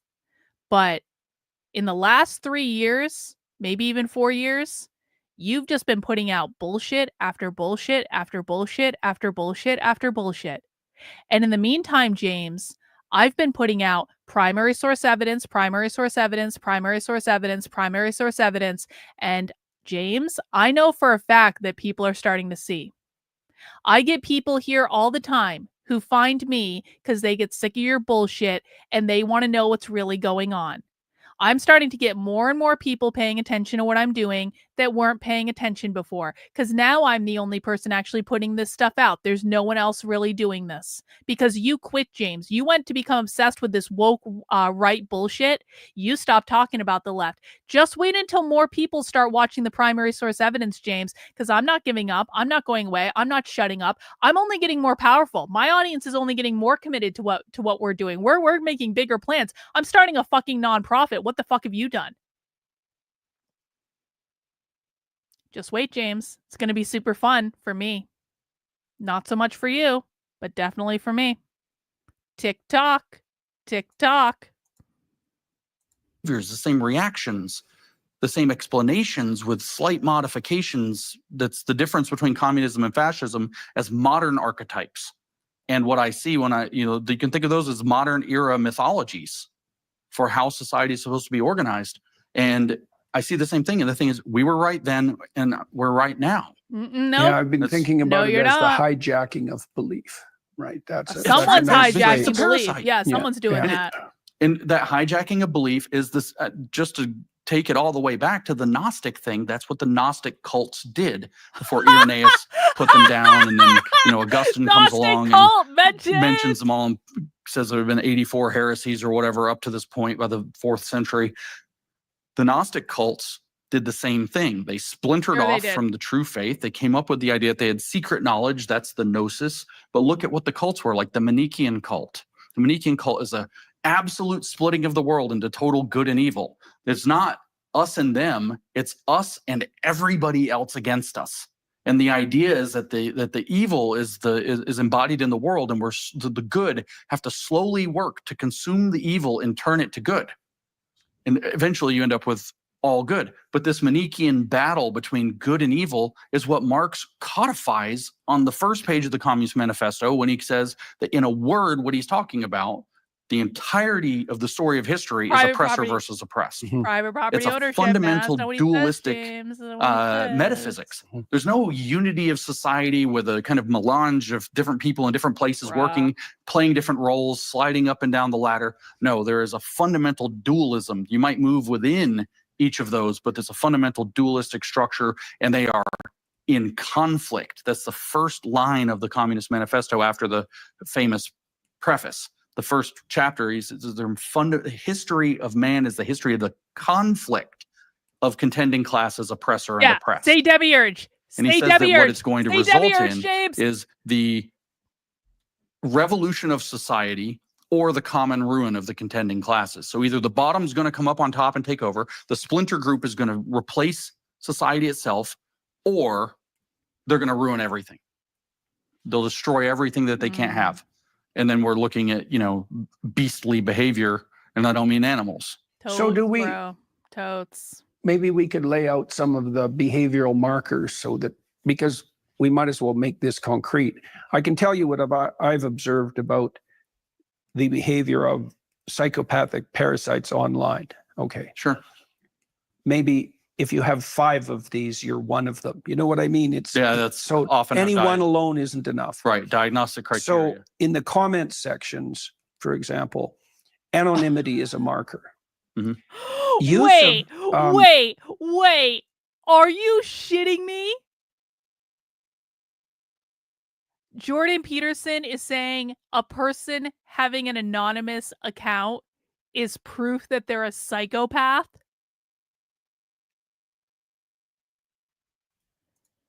Again? Behavior of psychopathic parasites online. Okay. Sure. Maybe if you have 5 of these, you're one of them. You know what I mean? That's so often any one alone isn't enough. Right. Diagnostic criteria. So in the comment sections, for example, anonymity is a marker. Mhm. Use of a transgressive cover name, often satanic, often.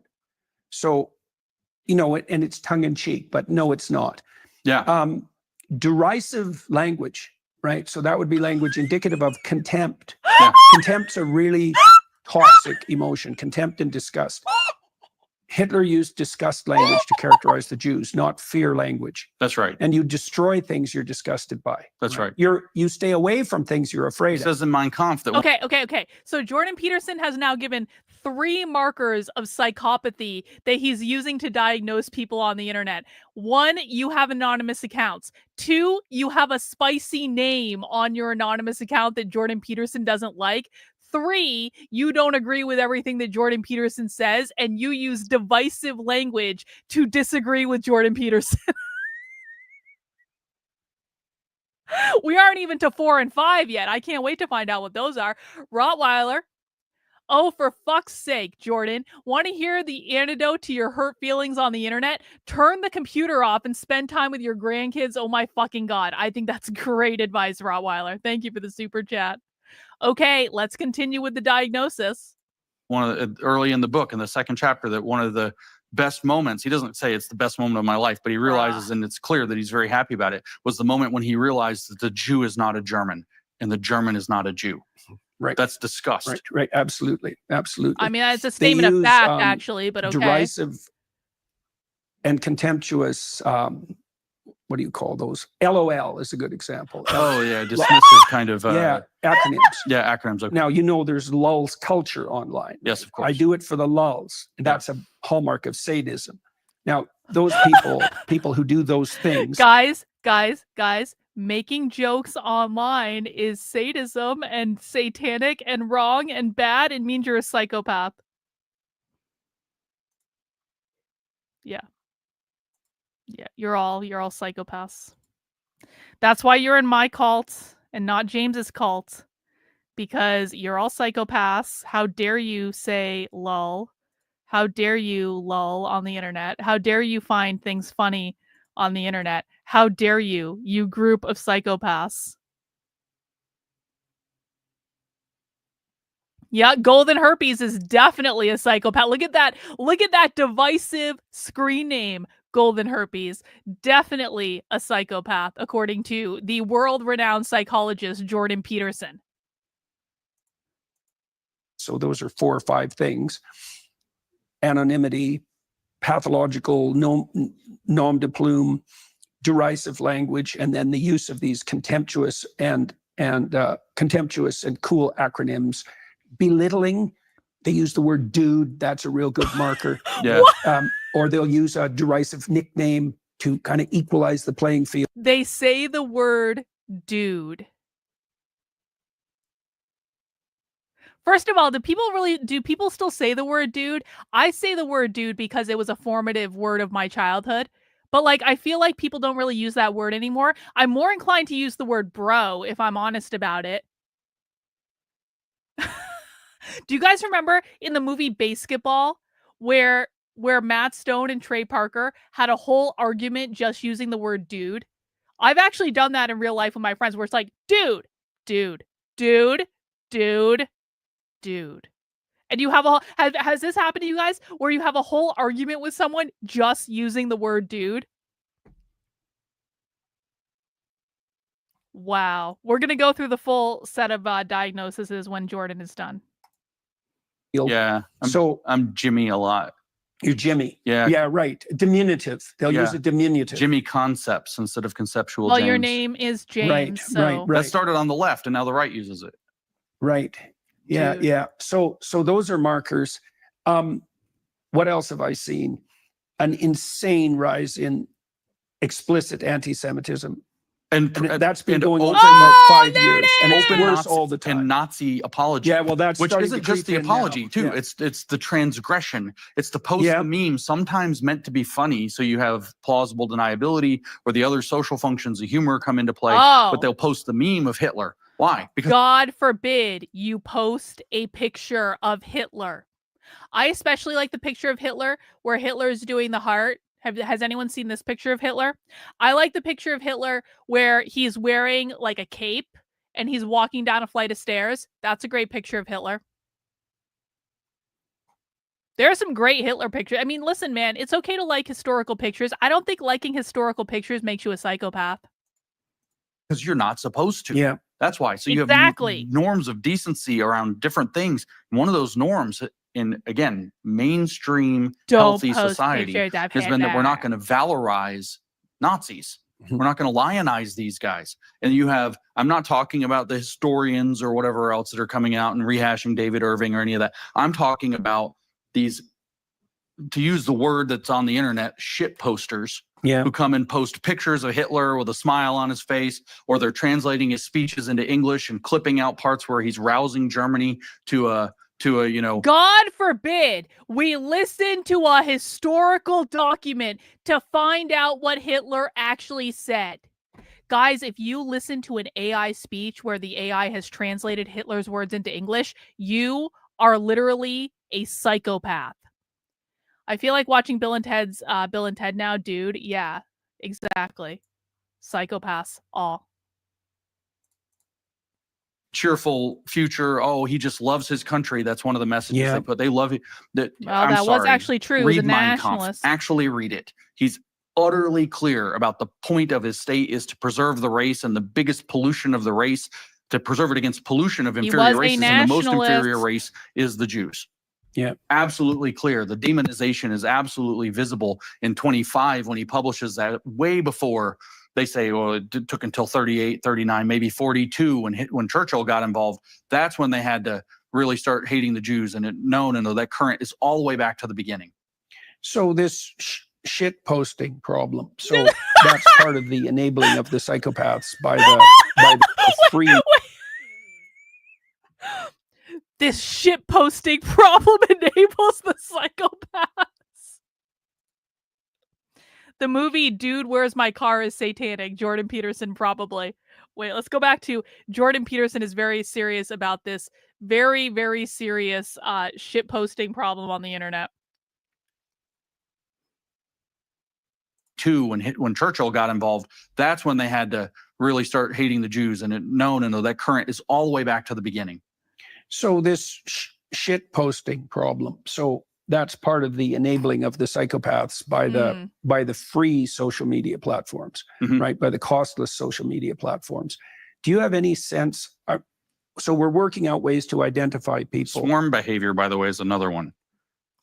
Another marker. So you'll get one of these derisive replies, and within minutes it'll get 600 likes on it. You don't know how that like happened. Nick Fuentes From an account with 30 followers, and your reply somehow gets 600 likes in a minute that or 2 doesn't minutes. happen. And then everybody piles like up. A biblical plague of locusts. And then they jump in on you and say you got ratioed. Of course, a lot of it's bots that people bought. Yeah. But what they do is they say, my comment was more popular than your comment, therefore you're not very interesting and we're very interesting, so we're ascendant. And by the way, that's psychologically really impactful if you don't know what's going on. Yes, definitely. What you feel like the fucking crowd, cope. they tell me this. So James is basically coping with the fact that literally everyone ratios his tweets now because James has gone so crazy and everyone hates him. So James, they must be all bots. This is all just paid for. This is very psychologically demeaning to me. I just don't know why people don't like my tweets anymore. I don't know why I'm getting all these. He's coping about getting ratioed on Twitter by saying it's all fake. It's all the time. We're all laughing at you. We're all laughing at you. We are all laughing at you. Yeah, right. We are, James. It's very literally sophisticated psychological torment. We are literally Unfortunately laughing for at you. my antagonist, Hallmark of sadism. I understand the game, and therefore, does it affect you? I have coped. Only when I'm not prepared for the pathway by which it comes. When I'm aware of it, no. But not at all, except maybe to encourage me. Somebody put up a meme of me the other day, and it shows like a guy building a castle standing inside the wall, a big giant guy, and it's me. And there's all these people throwing rocks, and it says on the meme, it says, James when his haters throw rocks at him, and I'm building a castle out of all the stones they throw at me. And so no, not so much, except they can catch you off guard. They can catch you off guard. And what catches you off guard the most, and this is the power of the struggle session, what will catch you off guard the most is when one of your friends buys it. They see it and they go with the people that are haranguing you. That's when it'll get you. That's when it'll affect you. Maybe they were never your friend, James. The proliferation of this kind of pathology seems to be linked to another characteristic is the attempt to get people to distance themselves from you. I face that very frequently. Right. You want to get away from me. James, like what you did to me for years when you ran around trying to discredit me by telling everyone that I was trying to fuck you when in fact I never even so much as flirted with you. Just like that, James? Is that what we're talking about? Like what you've done to so many other people? Elijah Schaefer just went live. Jordan Peterson exposed as a con artist in humiliating interview. Well, Elijah, per usual, is correct on that. He's contaminated. Yeah, well, that's discussed terminology. That's right. Again, right? You're the carrier of something pathological. That's right. Yeah. So the social media platforms, so Musk's perspective, and Rogan's to some degree too, mine for that matter, is that the best antiseptic is sunlight. But there might be a flaw in that reasoning, and maybe you can help me think it through. When I'm sitting across from you, I bear the weight of my words, right? It's going to have an impact on the net, but it's also going to impact the relationship I have with you. And so I'm constrained or regulated. I'm regulated in my utterances by consequences. And so there's never been a time really where free speech existed without reputational weight. Now, maybe pamphleteering and that sort of thing, but that's trivial compared to what we have now. Right. I mean, how many people can you get your pamphlet to? And what sort of effect is that going? I actually think pamphleteering and doing stuff in the real world, even if you only get your pamphlet to 100 people or 1,000 people, is actually much more effective than the bullshit that goes on Twitter. Maybe I'm wrong, but I actually do believe that. To have. That was back in the time of writing, but now your pathology can multiply virtually without end. And then I'm thinking, well, maybe it's necessary. I thought for Twitter, for example, that there should be two sections. There should be a section where people's identification is validated and a section for the anonymous trolls. And that should be demarcated.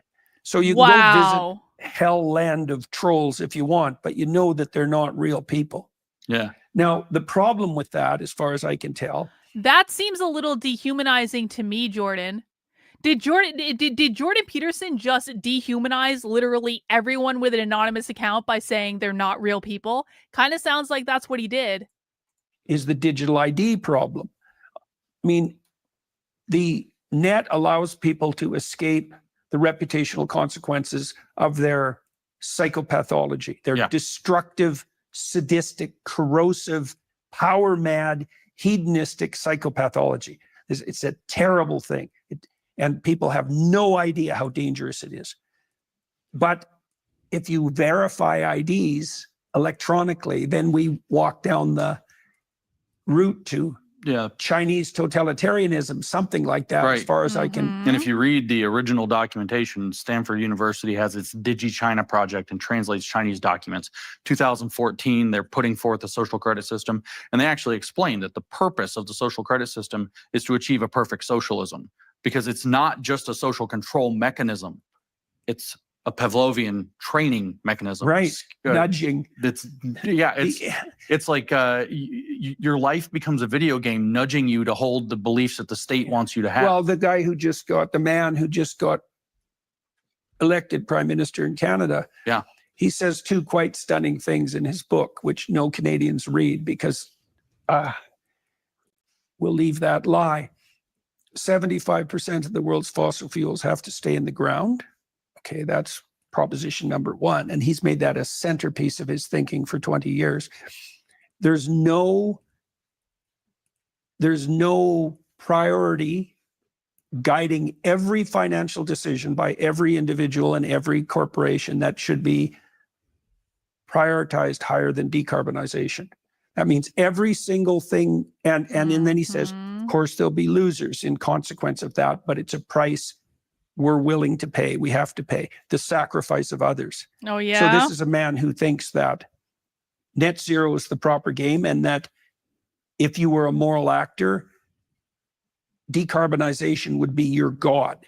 Yeah. Right. Regulate every single one of your decisions. Well, out of that comes the kind of pathocracy that you described. It's like, you've seen this already. There's edges appearing. There's credit cards, they were issued in Australia, that track your carbon footprint. Yeah. Right. And at the moment, you're still allowed to spend on whatever you want, regardless of your, at the moment. That's exactly right. And once you're fully trackable, well, then we know what'll happen. You know exactly what'll happen. Yeah. You'll be nudged in whatever direction benefits the power mad Luciferians. That's exactly what'll happen. It's not just social control. It is social training. It is, operant conditioning. I was looking for the word. It's operant conditioning in its most sophisticated form, especially when equipped with the technologies of AI. That's for sure, because the AI systems trained on your purchasing behavior, for example, will be able to predict your likely behavior with a stellar degree of accuracy. That's right. Right. I mean, the advertisements that you're fed already do that to some degree. That's right. So the only solution I can think of to this is because the digital ID solution seems to be troublesome, to say the least, means no privacy whatsoever, forever, fundamentally. Yeah. I guess it's exposing this and hoping that people make wise decisions. You know, and I guess that's what you're trying to do with the woke right idea. Yes. Yeah. There are workable activities that could step into play. For example, a lot of times you'll hear, especially libertarians, talk about the revision to the Smith-Mundt Act in 2012, and now our intelligence communities. We know that our social media is awash with propaganda.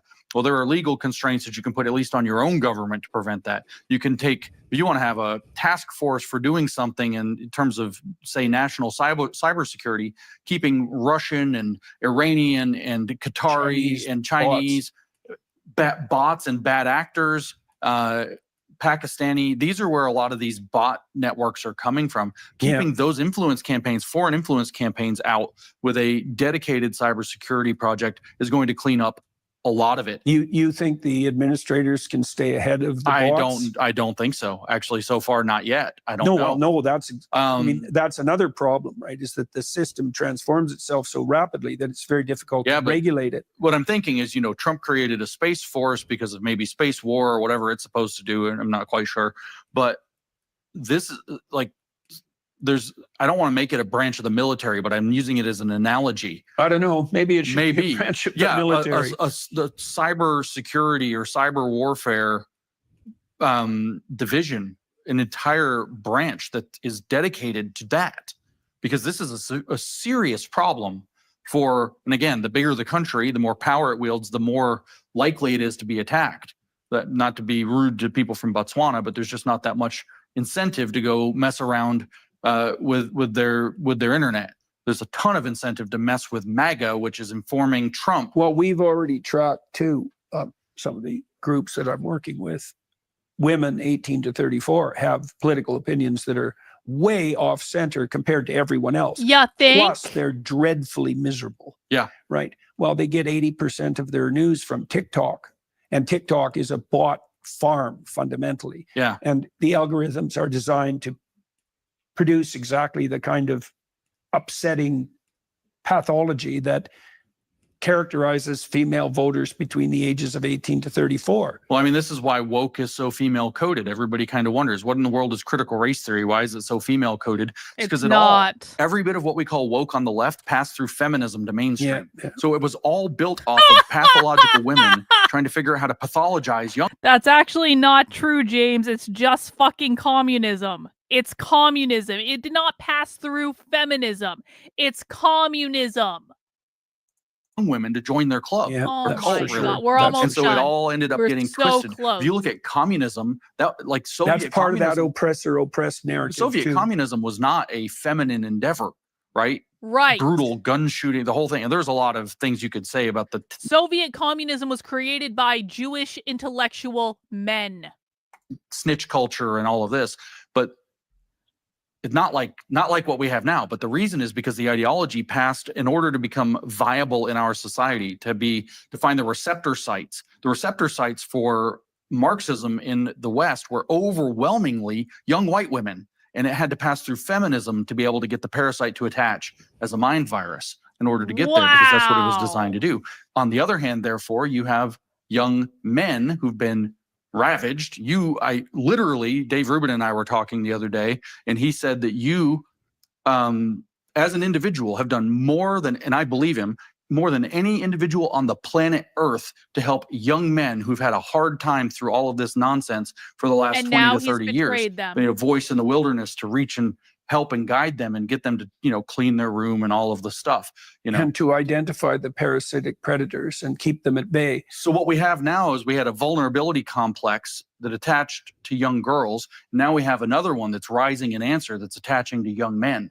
So the tragedy for me, and I'm watching this, and I get, I'm integrated with the moms networks of the grassroots moms all over the country, right? And of course, these demons have come up with all kinds of salacious. Wait, hang on. For me, and I'm watching this, and I get, I'm integrated with the moms networks of the grassroots moms all over the country, right? And of course, these demons have come up with all kinds of salacious rumors to spread with regard to that to discredit me. James, your stepdaughter said on Twitter that you forced her mother to be in an open marriage so that you could go fuck all the moms at your events. This came from your stepdaughter, James. And the reason she knew that is that your wife told her that she didn't want to be in the open marriage and she wasn't happy in the open marriage.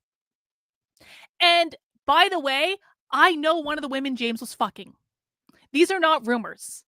James is in an open marriage that he forced his wife to be in order to go fuck his groupies all over the country. They're just salacious rumors. And by the way, James, you're the one who said for years that I was trying to fuck you when I've never flirted with you at all in any way. And you have no evidence I have. And when I finally called James out and said, James, do you actually have any evidence? What event did I flirt with you at? When did this happen? Are there any receipts at all? James literally tweeted, well, just because she never did anything doesn't mean she didn't want to. James, I promise you, if I'd wanted to flirt with you, I would have flirted with you. I talk about sex all the fucking time. I flirt with people all the time within the bounds of my marriage, of course, because flirting is just flirting. Flirting can be fun, but I sure as shit didn't flirt with you. Spread all these salacious rumors about me. No, James, that's your stepdaughter. Attaching to young men. So the tragedy for me, and I'm watching this, and I get, I'm integrated with the moms networks of the grassroots moms all over the country, right? And of course, these demons have come up with all kinds of salacious rumors to spread with regard to that to discredit me and to remove me from their activity, which are all nonsense. They're not nonsense. What I'm watching is all these moms. I'm hearing from these moms already who are telling me they aren't using this phrasing. This is my phrasing. That they by the grace of God, their daughters didn't get pulled into the trans destruction mania, and now they're having to watch their sons get lured into Nazism. And that's why I'm so worked up about this woke right cult of transgression. I get it. You're a 15-year-old boy, maybe you're a 19-year-old boy, or 25-year-old, maybe you're a 35-year-old who hasn't grown up and got out of his parents' basement, and you think it's funny to post a mustache man meme or two here and there to rile up the libs and the normal people in the left and everybody else. Plus, you're irritated that your identity has been targeted for 30 years. Yeah, of course. On racial grounds, right? Just like the way the Germans felt with the imposition of the Treaty of Versailles, if they saw it that way, whether we do or not, how the Germans felt about the French and broader Europe and the rest of their standing in the world. Yeah. And they were impoverished and they were broken down. It's the same powder keg. Or maybe that's not the right word. It's more like a tank of propane, because you're going to pump it up and get it to spray fire when it comes out the other end, right? It's like, one of the things people can watch, for everybody who's watching and listening, is beware of anything that's motivated by resentment. The mere fact that you have had difficulties that are somewhat This entire interview is motivated purely by resentment, Jordan. Jordan Peterson and James Lindsay resent the Groypers in their replies so badly, it has literally driven them to this point.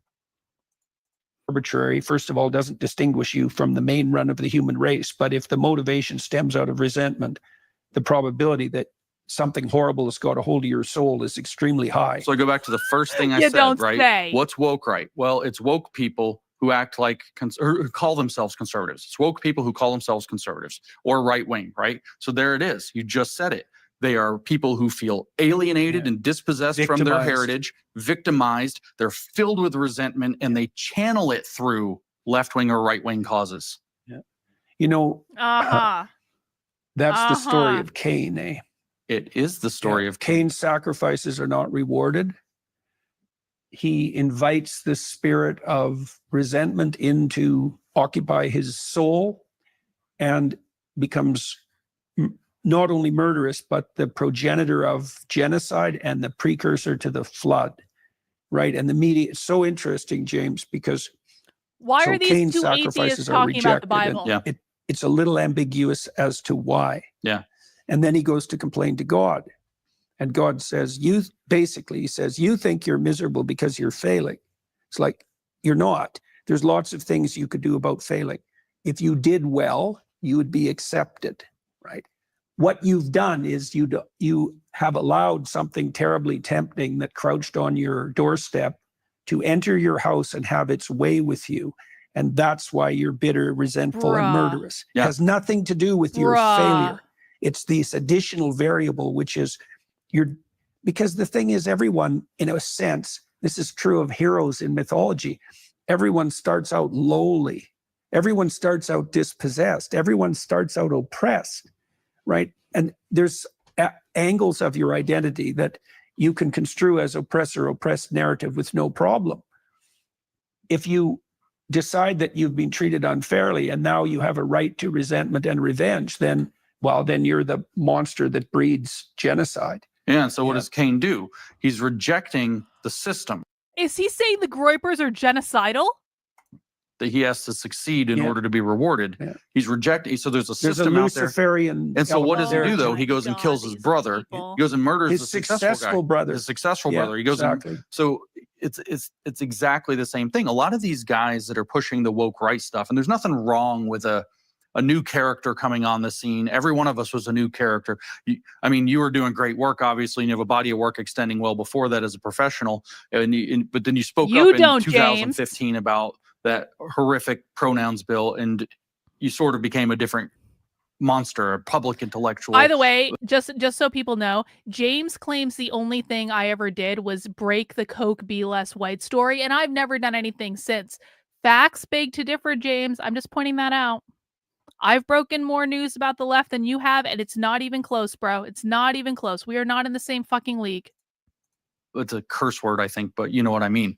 And this, my favorite moment ever. I was skeptical of you until I watched you talk to Kathy Newman, and then I watched you do the most effective. You should have been skeptical of me to begin with. The most effective judo everyone I've should be ever skeptical seen in now. a discussion in my entire life. And I said, I watched that I was gonna tell everybody how you were wrong. And I watched it, and you impressed me, and I was like, I have to like him now. And so, how annoying is that? isn't it? Yeah. No, but. And I think that's a thing. We're almost done. We're going back to socialism tomorrow. Don't worry about it. Start learning as opposed to being annoyed and resentful. I'm like, events have you got what's wrong right, about this? And move on. Right. But a lot of these fellas that are pushing the woke right stuff appeared in the anger and in the repression is the word of 2020, more 2021. True. They don't have a body of work extending before that. They just kind of came out of the ground. And good, I get it. There was a lot going on. There were people making great commentary. I worked in higher education for 10 years. I got a fucking doctorate. I was working as an organizational psychologist with my own business all over the country for a long ass time. I got a body of work, James. Got a body of work. Been an independent journalist, funded by grassroots people for the last 5 years. About liberty regarding the COVID policies. There are people making great commentary about the obviously critical race theory, cultural revolution running amok, and the queer theory later. So I'm very grateful to everybody who came along. Queer but theory. These people that have a longer perspective and a deeper body of work, it's hard because that's a crucial. So that touches on Douglas's point too, is that to not throw the baby out with the bathwater. That's right. I mean, one of the things matters. Right. What has this person who's saying these things done, and to whose benefit is what they're saying? I have no problem you have doing these that. Pretenders. I think this is, maybe we can end with this at this section. I think what we'll do, maybe on the Daily Wire side, is talk about the anti-Semitic trope, but I'd like to introduce that for a bit. I don't understand it exactly. I don't understand why the woke right, for example, is particularly capitalizing on anti-Semitism. Do you just think that that's a particularly daring and attention-seeking? Because one of the definitions that James created of the woke right was that they don't support Israel. That's why.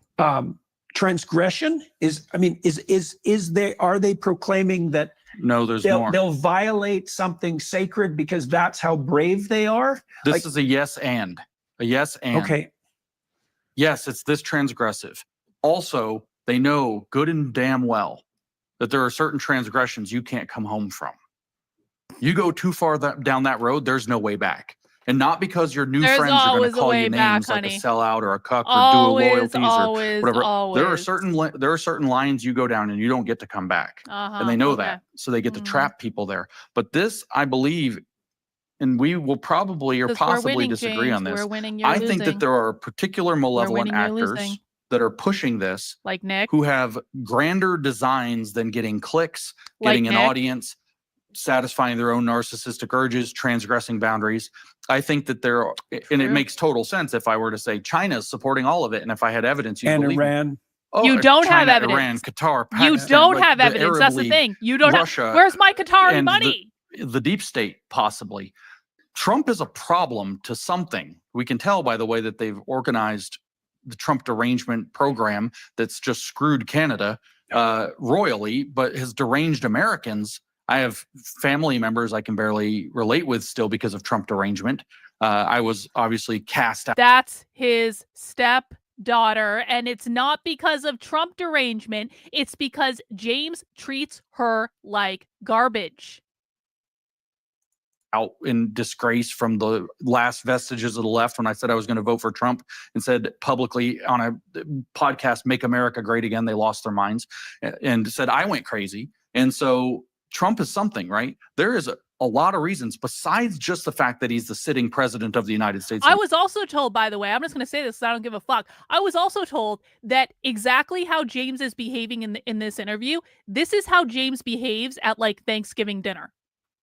You want to know why your family doesn't want to be around you, James? Because you do this to them at Thanksgiving fucking dinner.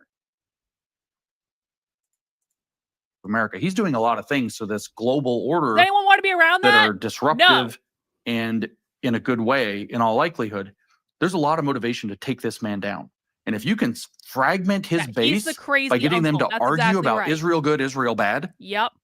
That's a deep cut that you've just taken cloven MAGA in half. So all it takes is one event, something that goes down in Israel, and Trump takes a side, takes the Israeli side, and bang, they can pull the thing apart.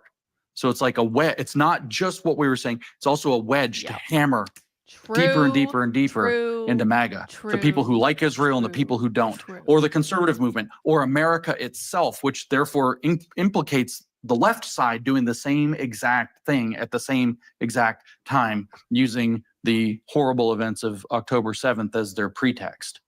Well, we'll continue this on the Daily Wire side, and that way we can. All right, we're done. We're done. We're done. Our suffering is done. That's like the perfect freeze frame to end on. We're done. We're done. All right. Well, if you still believe James, Lindsay, and Jordan Peterson after watching this train wreck of a conversation, I just don't know if there's any hope for you. But if you think this was crazy and you want a more hinged into reality view of the world, I stream Monday through Friday at 5 p.m. Eastern Time. We do Socialism Saturday on Saturdays at 6 p.m. Eastern Time. And you can head over to my Substack. That is Karlyn, KARLYN.substack.com. If you feel like sharing my work and for some reason it's not sharing, there it is. You can see videos of the Chicago Teachers Union VP calling to abolish the Constitution. You can see videos of a Vermont teacher saying they're going to specifically not implement the regulations of the Trump administration. We've got multiple spy streams this week where we're going inside leftist events to see what they say when they're not listening. I'm not one of those people that puts stuff out there and then says, "Pinky swear, trust me, bro. I'll show you the primary source evidence." And when I show you the primary source evidence, you're going to realize that James Lindsay's full of shit. If you ever believed him, many of you didn't. But you will see that clearly. Guys, I'm going to take a quick break, and then we're coming back. We're coming back at 9 p.m. Eastern, half an hour. Half an hour break for everyone. Go get a sandwich. Go get a snack. We have a Bigfoot Sasquatch expert on the channel at 9 p.m., and I'm really excited about it, and I want to talk about Bigfoot, okay? We're switching gears. We're going to do something far more productive than what we just did for the last 3.5 hours, and we're going to talk about Bigfoot at 9 p.m., okay? Everyone ready? 25 minutes. I will see you guys then. And until then, guys, if I don't see you at 9 p.m., I'll see you tomorrow at 5 p.m. All right? Take care. Have a good one. We'll see you soon.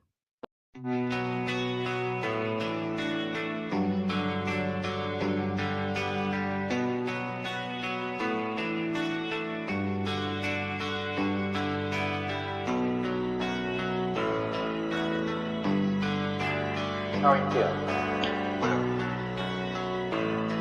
How long have you been here? 3 months, May 17th. And what brought you here? That's difficult to answer.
is influenced my thinking and consequently my action. What is it you're trying to do with your life? Play the piano for people. I'm not clear. How is it that playing the piano for people has eventually resulted in your being here in the hospital?